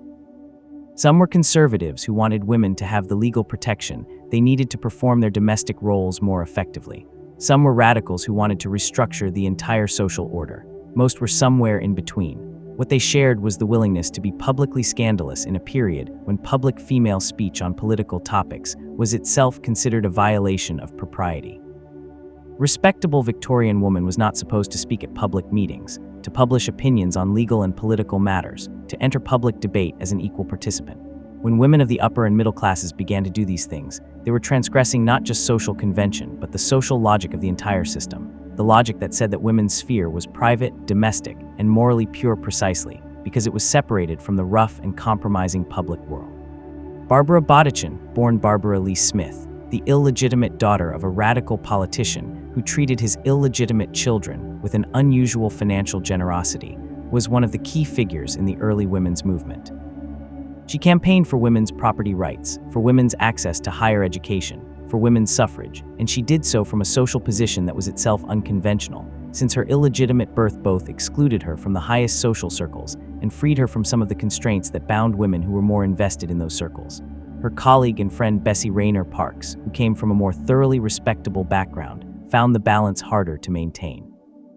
To be associated with the women's movement was to accept a degree of social risk, to be perceived as unwomanly, as unfeminine, as a threat to the domestic order. The women who made this choice were not, for the most part, reckless. They were people who had calculated the costs and decided that the causes were worth them. Josephine Butler is perhaps the figure in the Victorian women's movement whose campaign caused the most direct and specific scandal. Butler took as her cause the Contagious Diseases Acts of 1864, 1866, and 1869. These acts had been passed in response to the high rates of venereal disease in the British armed forces, and they operated in garrison towns and ports, empowering the police to detain any woman they suspected of being a prostitute and to subject her to a compulsory medical examination. Women who were found to be infected could be detained in what were called lock hospitals, institutions for compulsory treatment, for periods of several months. The acts made no provision for the examination or regulation of the men who were the clients of prostitutes. They regulated only the women. Josephine Butler found this morally intolerable. She organized a campaign for the repeal of the acts that was one of the most sustained and sophisticated pieces of political organizing in the Victorian period, and she was willing, in pursuit of this goal, to say things in public that respectable Victorian women simply did not say. She spoke about venereal disease. She spoke about the sexual exploitation of women. She spoke about the double standard that punished women for participating in the same acts for which men faced no legal consequence. This was scandalous. It was genuinely shocking to a significant portion of the Victorian public, not because the matters she spoke about were unknown to them, but because a respectable woman was speaking about them, in public, in language that made it impossible to maintain the comfortable pretense that these things did not exist. She was personally attacked. Her husband, a clergyman who supported her campaign, faced professional consequences. Their home was targeted by demonstrators who believed that her campaign was itself immoral. She received threatening letters. She continued. The Contagious Diseases Acts were suspended in 1883 and repealed in 1886. It was one of the significant legislative victories of the Victorian women's movement, achieved through sustained, visible, and deliberately scandalous public campaigning by women who refused to maintain the silence the system required of them. W.T. Stead's 1885 investigation into child prostitution, published in the Pall Mall Gazette as the maiden tribute of modern Babylon, is another example of the Victorian establishment being forced to confront a truth it had been carefully managing. Stead had worked with Josephine Butler and with the social purity movement to investigate the trade in young girls for prostitution in London. His method was journalistic and, in one disastrous decision, personally illegal. To demonstrate that young girls could be purchased for the purpose of prostitution, he purchased a 13-year-old girl named Eliza Armstrong from her mother with the help of the Salvation Army, intending to use her case as the basis for an exposé and to return her safely to a respectable home. The series of articles he published was sensational. They described, in language that was for the time explicit, the mechanics of the trade in young girls. They named areas of London where this trade operated. They described the involvement of various social layers of men in the commerce, and they created a public outcry that was sufficiently powerful to push through the Criminal Law Amendment Act of 1885, which raised the age of consent from 13 to 16. Then Stead was arrested. The mother of Eliza Armstrong, it turned out, had not fully understood what she was agreeing to, and her husband, Eliza's father, had not been consulted at all. Stead was prosecuted for abduction and spent 3 months in Millbank prison. The story of Stead is complicated. He did something that exposed a real and terrible problem, and the result was a law that genuinely protected children. He also made a decision that was, by any straightforward reading, both illegal and reckless. The two things coexist, and the attempt to separate them in the direction of simple heroism or simple condemnation misses the texture of what actually happened. What it illustrates, among other things, is the degree to which the Victorian social order had normalized certain kinds of exploitation so thoroughly that the only way to disrupt that normalization was through action so dramatic that it was itself disruptive. The great country house parties, adultery as social institution in the last decades of the 19th century, roughly from the 1870s through to the Edwardian period that followed Victoria's death in 1901, a particular social institution flourished in the great country houses of England, the house party. This was not a new invention. The wealthy had always gathered at each other's country houses, particularly during the shooting season in autumn and the hunting season in winter. But in the period of the so-called Marlborough House set, the social circle that gathered around the Prince of Wales, the future Edward VII, the house party acquired a character that was, by the standards of early Victorian respectability, something quite different. The Prince of Wales was a man of considerable appetites. He enjoyed food and ate copiously. He enjoyed gambling. He enjoyed the company of intelligent, witty, well-dressed women, and he enjoyed it in ways that went beyond polite social exchange. His affairs were widely known, were, in the later decades of the century, barely concealed. His set included men and women who shared his general orientation toward pleasure, who found the rigid moral framework of early Victorian respectability somewhat stifling, and who had quietly evolved an alternative set of rules. These rules operated most freely in the country house, where guests were far from the social surveillance of London, and where the architecture of the great houses provided, in its multiple bedrooms and corridors and private staircases, a degree of logistical privacy that urban life did not allow. Sound a door closing very softly, and then another, further away. The etiquette of the country house party, in this period, has been described with a certain knowing wistfulness by various memoirs and social histories. Guests were allocated bedroom suites that were, in the understanding of the house party culture, also available for late-night visiting, provided certain forms were observed. A married woman might receive a gentleman guest after her husband had retired. A married couple might occupy adjacent but separate rooms, in a configuration that was understood to allow for the husband's or wife's other arrangements. The host and hostess were responsible for managing these arrangements with sufficient tact that the fiction of respectability was maintained at the public daylight level of the party, even if the private, nighttime level operated on different principles. The rules were intricate. Married women were in many ways safer participants in this culture than unmarried ones, because their participation had fewer official consequences. A married woman's indiscretion was socially dangerous, but not legally catastrophic in the same way. An unmarried woman who participated in the culture of the house party risked her marriage prospects, which were the entirety of her social future. The Prince of Wales's circle included, over the years, a series of women who served as what were understood, with a kind of polite euphemism, as his favorite companions.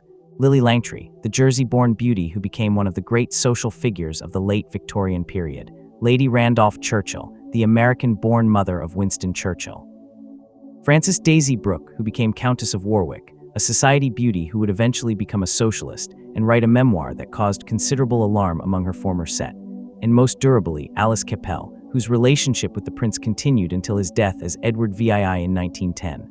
Alice Capel's husband, the Honorable George Capel, appears in the historical record as a man of exceptional equanimity. He understood the situation perfectly well, moved in the same social circles as his wife and her royal companion, and apparently found the arrangement entirely manageable. This was not unique to him. The husbands in this world had largely made peace with the expectations of their social set. The alternative, jealousy, confrontation, divorce, was simply too socially costly to contemplate. The Tranby Croft affair of 1890 gives us a window into the world of the Prince of Wales's set that is unusually clear, because it became a legal matter and was therefore reported in considerable detail. The affair began at a country house party held at Tranby Croft, the home of a shipping magnate named Arthur Wilson, during the September race meeting at Doncaster. The Prince of Wales was present, as was a group of friends, and the entertainment after dinner included baccarat, a card game that was technically illegal for private individuals to play for money, though this law was generally ignored in upper-class households. During the game, a guest named Sir William Gordon Cumming was observed by several other players to be manipulating his stake in ways that constituted cheating. The matter was handled, initially, in the way that the prince's set handled most uncomfortable matters, quietly, with a private agreement to bury it. Gordon Cumming signed a document promising never to play cards again. The other participants agreed to keep the matter to themselves. It did not stay buried. The story leaked through a daughter of the host, through the channels of social gossip that the Victorian world had so thoroughly developed. Gordon Cumming, finding that his reputation was being destroyed by whispers he could not combat, brought an action for slander against the witnesses who had accused him. The trial required the Prince of Wales to appear in the witness box. The fact that the heir apparent had been present at an illegal card game, had continued to participate in it after the alleged cheating was observed, and had been involved in the decision to cover the matter up, all of this was suddenly public.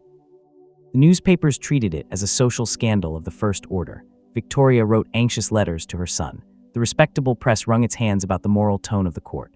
Gordon Cumming lost his case. The jury found against him, and he was socially ruined, expelled from his clubs, shunned by the world he had known. He retired to his Scottish estate and married an American heiress and lived out a long life largely outside the social world that had rejected him. The Prince of Wales continued, entirely unaffected, to be Prince of Wales. This asymmetry, the complete vulnerability of the relatively less powerful participant in a shared transgression, while the more powerful participant walks away untouched, is another of the patterns that runs through Victorian high society scandal like a thread. The world of the great house parties was also, it should be said, a world of genuine pleasure and genuine connection. In writing about the hypocrisies and the power imbalances of this culture, there is a risk of flattening it entirely into a tale of exploitation and pretense. But the memoirs of people who moved in this world describe something more complicated: evenings of great wit and conversation, friendships between people of different backgrounds brought together by proximity and shared experience, moments of real beauty in the great parklands and gardens of the houses, the particular pleasure of a society that had cultivated the arts of leisure to a very high degree. The pleasures were real. The hypocrisies were also real. These things coexisted, as they tend to do in human life, without either canceling the other. The question that the history asks us is not whether the people who lived in this world were good or bad. It is whether the system that shaped their lives was just, whether the distribution of pleasure and suffering, of freedom and constraint, of visibility and erasure, was anything that we would want to defend. And the answer, in most cases, is fairly clearly no. The poison cabinet, murder, domestic violence, and the law's long silences we have been moving, throughout this evening, through territories of financial dishonesty and sexual secrecy and social hypocrisy. Now let us enter a darker room. The Victorian era had a specific relationship with poison. Arsenic, which we have already met in the context of the Madeline Smith case, was extraordinarily widely available throughout most of the Victorian period. It was used as a rat poison, as a preservative in taxidermy, as a dye in green fabrics, the Victorian wallpapers and fabrics colored with emerald green arsenic dye were a genuine health hazard in any room where they were hung in damp conditions. It was sold at chemists' shops with minimal documentation, sometimes with none. And it was, as every reader of Victorian crime fiction will already know, the poison of choice for a particular category of domestic homicide. The category is this: the killing of a spouse, usually a husband, by a wife who had no other means of escaping an intolerable situation. This is a statement that requires immediate qualification. Not every Victorian woman who poisoned her husband was a victim of domestic violence or an intolerable marriage. Some were motivated by greed, the desire for an inheritance, for freedom, for the ability to remarry. Some were cases of genuine personal malevolence, of the kind that exists in every era and every social class. The statistics on Victorian domestic poisoning are insufficient to support confident generalizations about motive. But the category of women who killed husbands who were abusing them, who had beaten them, who had made their lives a sustained misery from which there was no legal exit, who had denied them any legal or social protection, and who found, in arsenic, a solution that the law and social system had failed to provide, this category was known to Victorian commentators, and it prompted a specific kind of troubled silence, because prosecuting these women was uncomfortable. Not impossible, women were prosecuted, convicted, and hanged for domestic poisoning in the Victorian period, but the discomfort lay in the implicit acknowledgement that such a prosecution required of what had driven the woman to the act. A jury that convicted a wife of poisoning a brutal husband was, implicitly, endorsing the social system that had left her no other option. And some Victorian juries, like the Scottish jury that returned, not proven in the Madeline Smith case, found ways to avoid this endorsement. The acquittal rate for women charged with domestic poisoning in the Victorian period was, by some calculations, notably higher than for other categories of murder. This is sometimes presented as evidence of Victorian chivalry toward women, of a refusal to condemn the fairer sex. It might more honestly be presented as evidence of a system that occasionally recognized its own failures, and responded to that recognition not by addressing the failures, but by quietly letting individual women escape the worst consequences of them. Florence Maybrick's case is one of the most debated in Victorian criminal history, and it illustrates the specific ways in which a wealthy woman could be both protected and destroyed by the system of Victorian respectability. Florence Elizabeth Chandler was an American woman who married James Maybrick, a Liverpool cotton merchant, in 1881. The marriage was unhappy.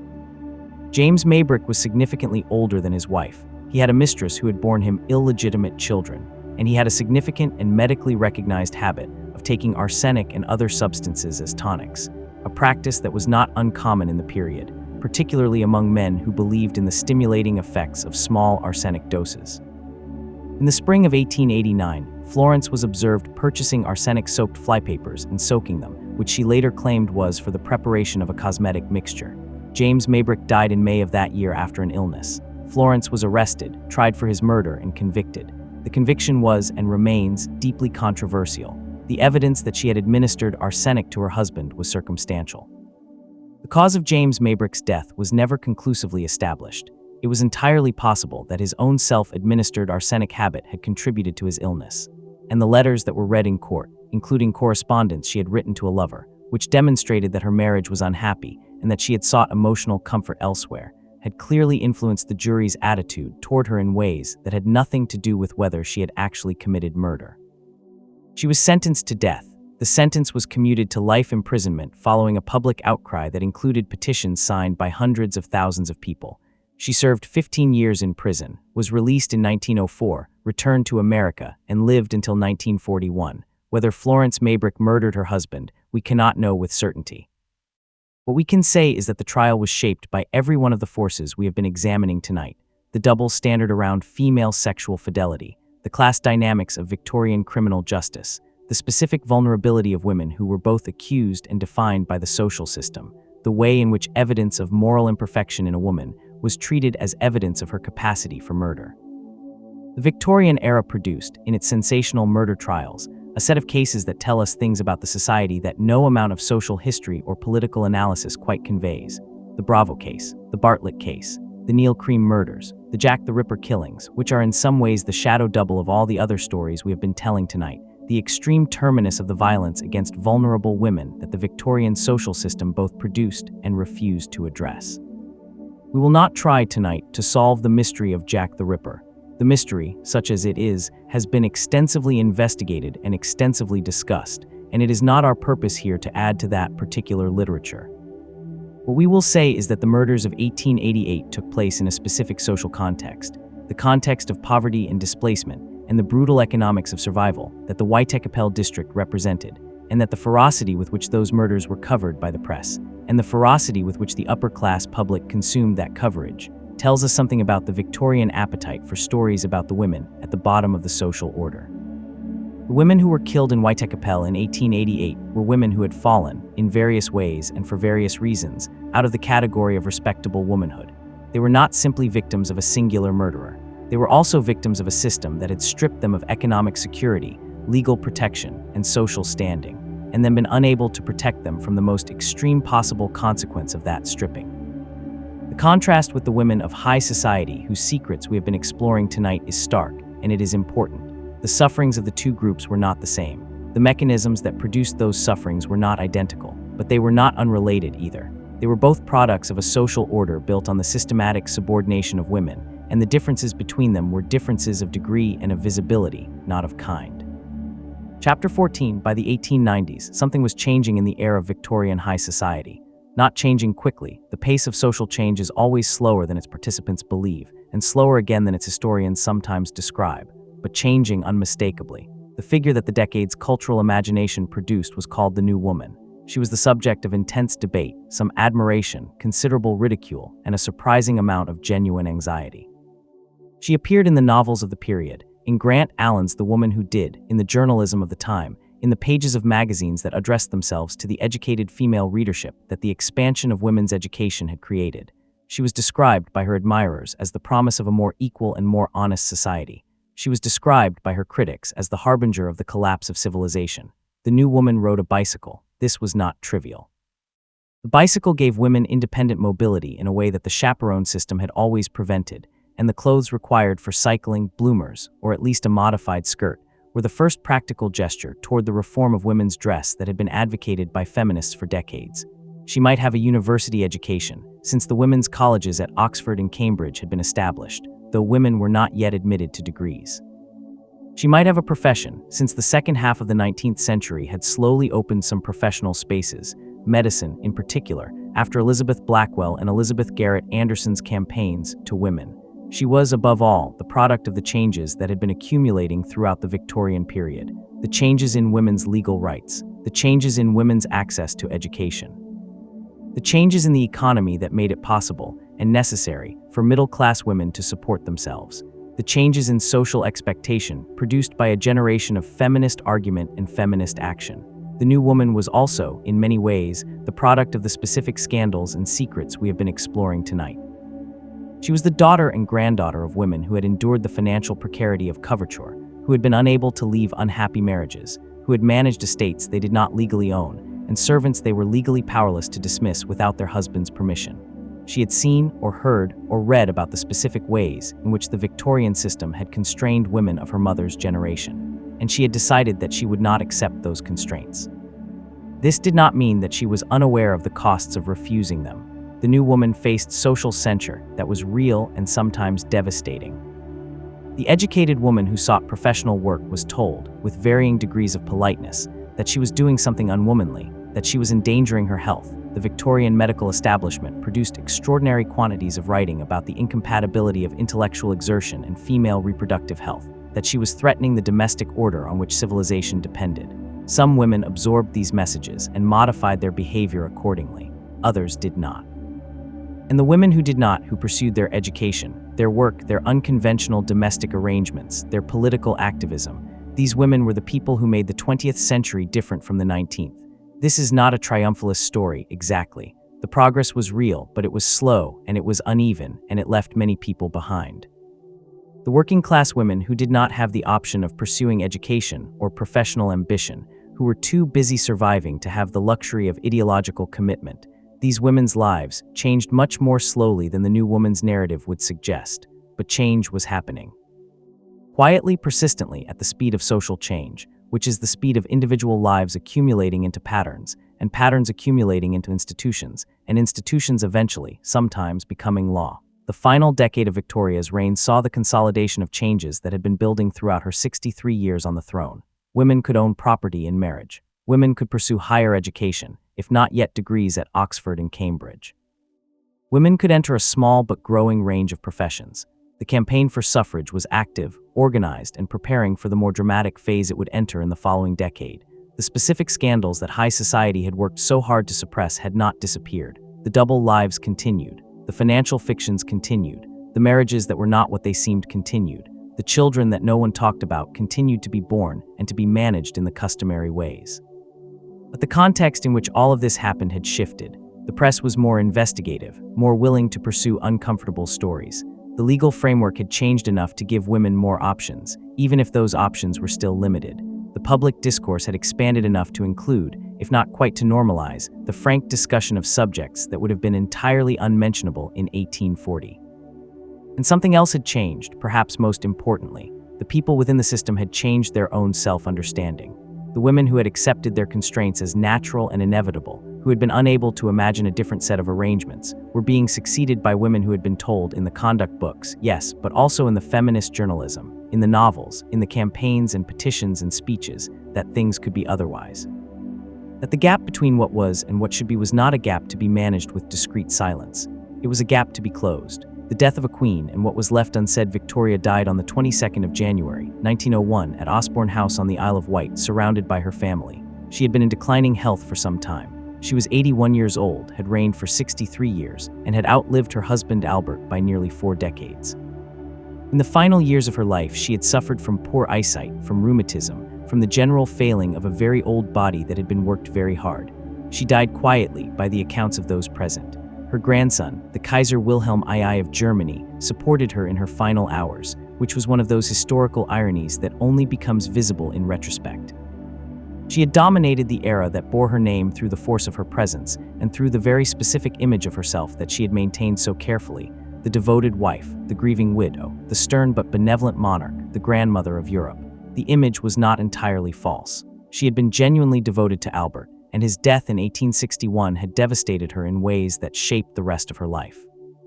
She had been a seriously engaged monarch who read her papers, attended to her political obligations, and thought carefully about the issues before her. She had been a complicated, sometimes difficult, often remarkable person, but the image was also not the whole truth. The secret that Victoria carried through most of her long widowhood was the relationship with her Highland servant John Brown, who had come to her household at Balmoral as a young man, and who, after Albert's death, became, in ways that the court and the government and the British public found deeply uncomfortable, the central male presence in her life. The nature of this relationship has been debated by historians for as long as Victoria's biographers have been writing.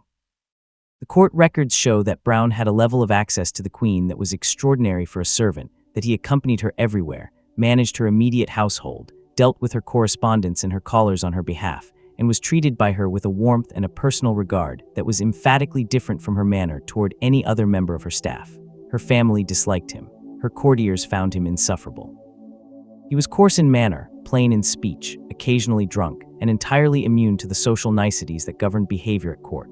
He addressed the Queen with a familiarity that others found astounding, calling her simply woman when he disagreed with her, apparently, though the accounts of this may be somewhat exaggerated in the retelling.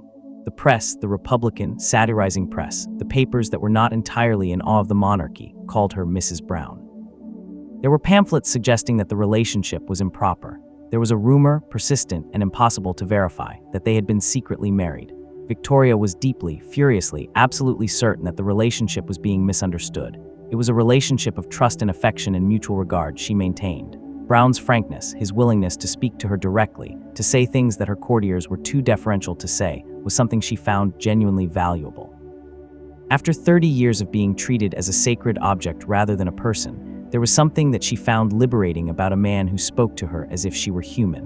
Whether the relationship was ever physically intimate, we cannot know. The court officials who were most alarmed by it burned whatever documentary evidence they could find. Victoria herself left instructions that certain items were to be buried with her when she died. Among them, she arranged with her personal physician, were letters and a photograph that she did not wish to survive her. Whatever the truth of the relationship with Brown, and it may have been entirely as innocent as she maintained, the need to destroy the evidence, to specify what was not to survive, tells us something about the Victorian relationship with appearances. Even the Queen, in her final instructions, was managing the narrative. Even at the very end, the mechanics of concealment were operating. Victoria's son and successor, Edward VII, acted very quickly after his mother's death to remove every portrait of Brown from the royal households and to clear away the various memorial objects that Victoria had placed around her rooms as tokens of the relationship. Busts, photographs, a cast of Brown's hand, all of these were, in the first weeks of the new reign, quietly relocated or destroyed. This too is part of the story. The management of the historical record is itself a form of historical action. What survives and what does not shapes what future generations know and can know. The Victorians understood this perfectly well. The families who burned letters, the courts that sealed records, the editors who declined to publish, the historians who accepted the official version, all of them were participating in the construction of a past that served the present. We are the beneficiaries of that construction, in the sense that we inherit the version of the past that survived. But we are also its victims, in the sense that we have lost things, voices, stories, truths, that did not survive the Victorian machinery of suppression. This is worth a moment of grief, I think. Not the theatrical grief of a performed historical outrage, but the quiet, genuine grief of knowing that some things are simply gone, and that the absence shapes our understanding in ways we can only partially compensate for. And as the night begins its slow concession to morning, we find ourselves drawing near to the end of our long evening together. We have traveled a considerable distance tonight. Through the drawing rooms and the debt collectors' offices, and the private asylums, and the country house bedrooms, and the courtrooms and the servants' halls, and the quiet rooms where letters were being written and then burned, we have listened to the stories of people who lived, with varying degrees of comfort and distress, within a system that required of them a performance they could only partially sustain. We have heard about the specific damage that resulted when the performance failed. And we have heard in the last chapters about the people who decided that the performance itself was the problem, and who set about, with varying degrees of success, doing something about it. There are more stories. There are always more stories. The Victorian era lasted for 63 years across a vast empire, and its secrets are proportionally immense. We have touched only some of them. The Irish question, which is woven through everything we have discussed but deserves its own long evening. The imperial secrets, the things done in India, in Africa, in the Caribbean, in the name of the crown and of civilization, that the metropolitan audiences preferred not to know. The stories of the communities at the margins, Jewish families navigating the specific anxieties of an era that was simultaneously anti-Semitic and fascinated by the Jewish achievement.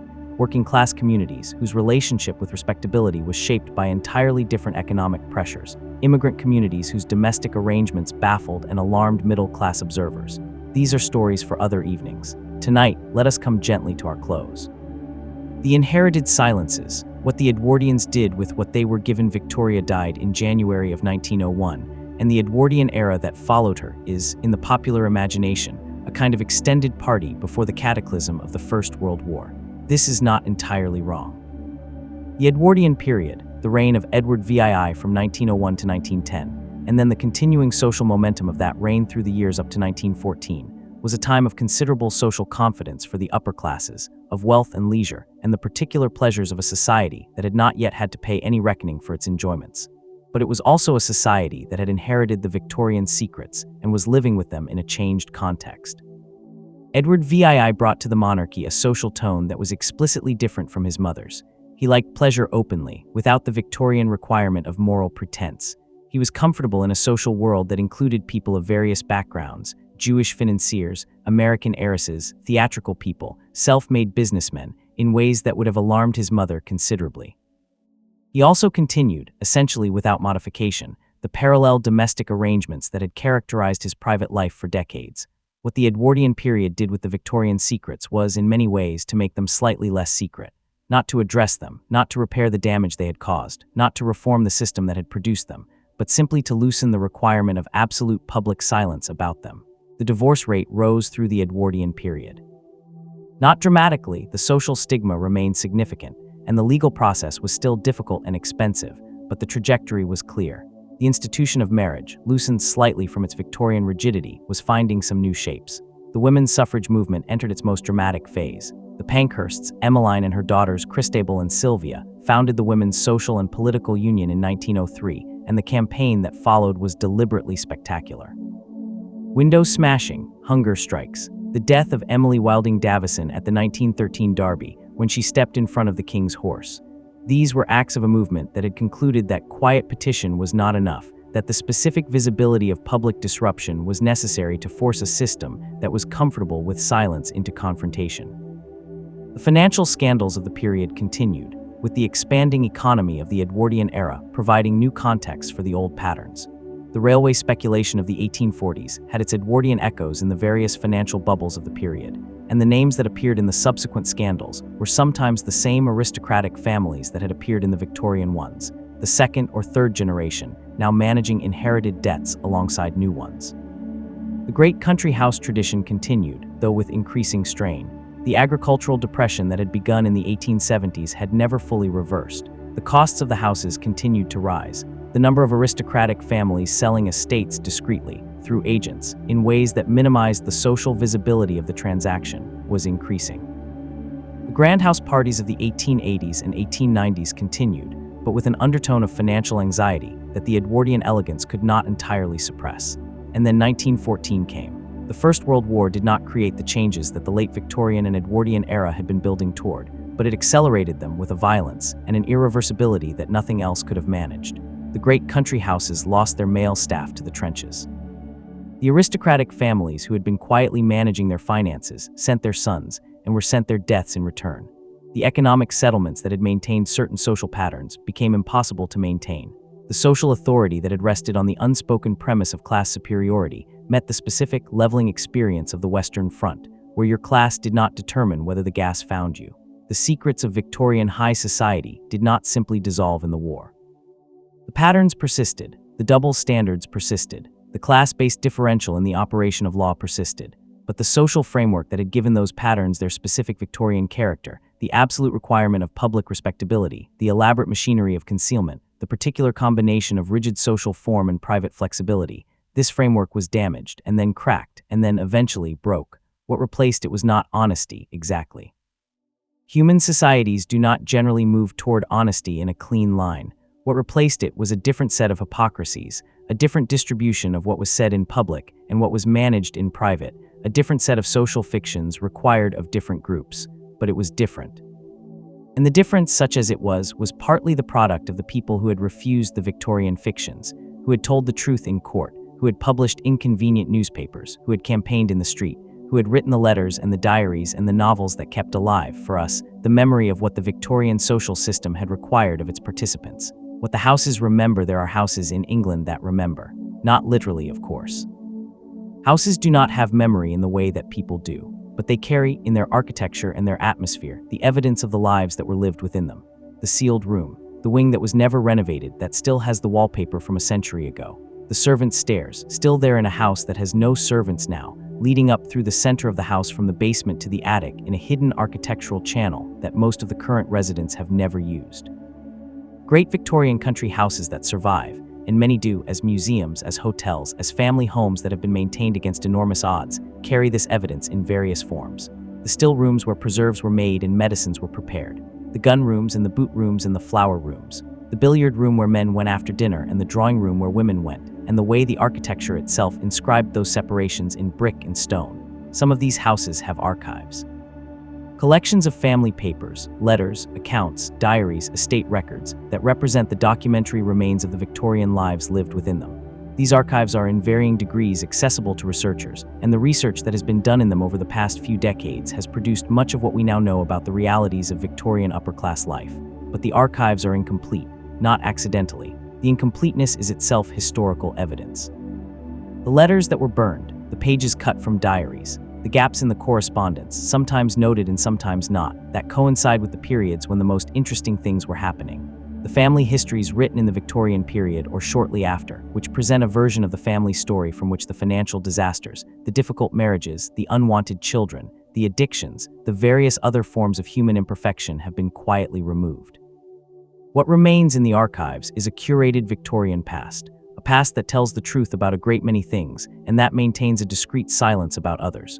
Working with this past requires a particular kind of reading, a reading between the lines, a sensitivity to what is not said, an awareness that the absence of information is itself a form of information. This is, in its way, an appropriate place to end our evening. Not because the story ends here, it doesn't. It continues through the 20th century and into our own time. the inheritance of the Victorian social architecture still shaping things in ways that are sometimes visible and sometimes not. But because this image of the incomplete archive, of the past that was carefully, deliberately managed, and that we are still carefully working to read more fully, this image captures something important about what we have been doing tonight. We have been trying to read what is not there, to hear the silence, to understand the shape of the thing by the outline of its absence. This is slow work. It requires patience and humility and a willingness to sit with uncertainty, to acknowledge that some things we will never know with confidence, that the evidence we have was shaped by the interests of people who wanted us to know some things and not others. But it is necessary work, because the stories that were suppressed were the stories of real people. And real people, even those who lived and died more than a century ago, have a claim on our attention that we dishonor by accepting the curated version of their lives as the complete one. We are going to rest now, for a little while, in the quietness of all that we have heard. The houses are still. The fires have long gone out. The great formal rooms are cold and empty in the early light. The servants who knew the real story are a century gone. The families who managed the narrative are mostly gone too, their children and grandchildren continuing in various ways, the secrets they carried either surviving into new forms or dissolving with the people who had maintained them. What remains is the light coming slowly through the windows, the dust settling in the empty rooms, the archive with its gaps and its silences and its preserved fragments, the questions that we are still asking and the incomplete answers that we are still assembling. And the sense which this kind of history always eventually produces, that the distance between the Victorian past and our present is both very large and not quite as large as we would like to believe, that the machinery of respectability, in some form, is still running, that the gap between how things appear and how they are has not closed entirely, that the secrets that are being kept in the present will look, to someone 100 years from now listening to the history of this period, very much like what we have been looking at tonight, not the same secrets, different ones, shaped by different social forces, maintained by different mechanisms, costing different people different things, but secrets still, and silence still, and the slow, patient, necessary work of trying to hear what the silence is saying. The long quiet, a closing meditation. The last thing I want to tell you tonight is about a woman whose name you probably do not know. She was born, as near as the records allow us to determine, in 1851, in a small market town in the English Midlands. Her father was a solicitor of moderate means and thoroughly respectable standing. Her mother managed their comfortable household with the efficient quietness that Victorian domestic virtue required. She was the middle of 5 children. She had a brother who went into the family profession, another who emigrated to Australia and was not heard from often, a younger sister who married well, and another younger sister who did not marry at all and lived with the parents until they died and then with the married sister, in the arrangement that the Victorian world made for women who had no other provision. She herself married, at 23, a man named Charles who worked in the wool trade in Yorkshire. He was respectable, reasonably prosperous, neither cruel nor particularly kind. They had 3 children who survived infancy and 1 who did not. She managed her household. She called on her neighbors and received their calls. She attended church on Sunday mornings and charitable committee meetings on Tuesday afternoons. She made preserves in September and supervised the spring cleaning in April. She kept a diary for 40 years. The diary survives. It is in a county archive. It is written in a small, clear hand, in volumes of varying sizes, covering the years from 1880 to 1920. It records the weather, the health of the children, the visits paid and received, the household expenditures, the progress of the garden, the small events of a small life in a small part of England. A researcher reading it, looking for the history of Victorian women's lives, would find it, on first reading, somewhat disappointing. It does not say anything dramatic.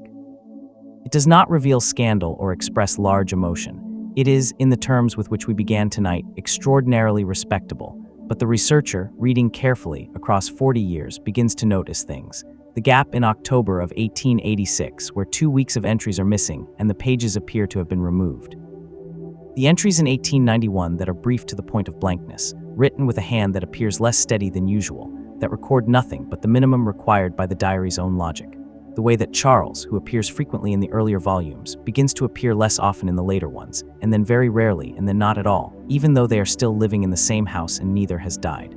The entry on New Year's Day of 1905 that reads, "A New Year." I am 54 years old. I have been thinking about what I have not written in this book, and I find that I am not able to write it now, even now. Perhaps it does not need to be written. Perhaps I shall burn the whole of it before I die, or perhaps I shall leave it and let whoever reads it make of the silences what they will. She did not burn it, she left it, and so here we are. This is what the Victorian era left us in the end. Not only the great formal scandals, the trials and the bankruptcies and the newspaper exposés, not only the names we know and the stories that survived the machinery of suppression, but also the silences, the gaps in the records, the pages removed from diaries, the letters that were burned and the ones that were kept, the things that were almost said and then were not, the entries that tell us by their reticence that something happened and by their existence that someone wanted it to be known. History is not only what was said, it is also the shape of what was kept quiet, and the woman in the archive, with her 40 years of small clear handwriting and her deliberate silences and her note on New Year's Day of 1905, she understood this. She knew that she was leaving something behind that was not the whole truth, but that the absence of the whole truth was itself a kind of truth, that the shape of the gap would speak to someone someday who was willing to listen. We have been listening tonight, you and I. We have heard a great many things, and we have heard, underneath them all, the larger sound that the Victorian era could not quite suppress, the sound of human lives pressing against the forms that were supposed to contain them, the sound of love that could not be named, of grief that could not be shown, of debt that could not be admitted, of anger that could not be expressed, of desire and loneliness and fear, and the particular, very ordinary, very human desire simply to be seen as one actually is, rather than as one is supposed to be. The Victorians tried, with great energy and considerable success, to hide these things. They did not entirely succeed. We are still here, listening. The fade into rest, and now, quietly, we let the night have what is left of it. The great houses are dark, the archives are closed, the diaries are back on their shelves.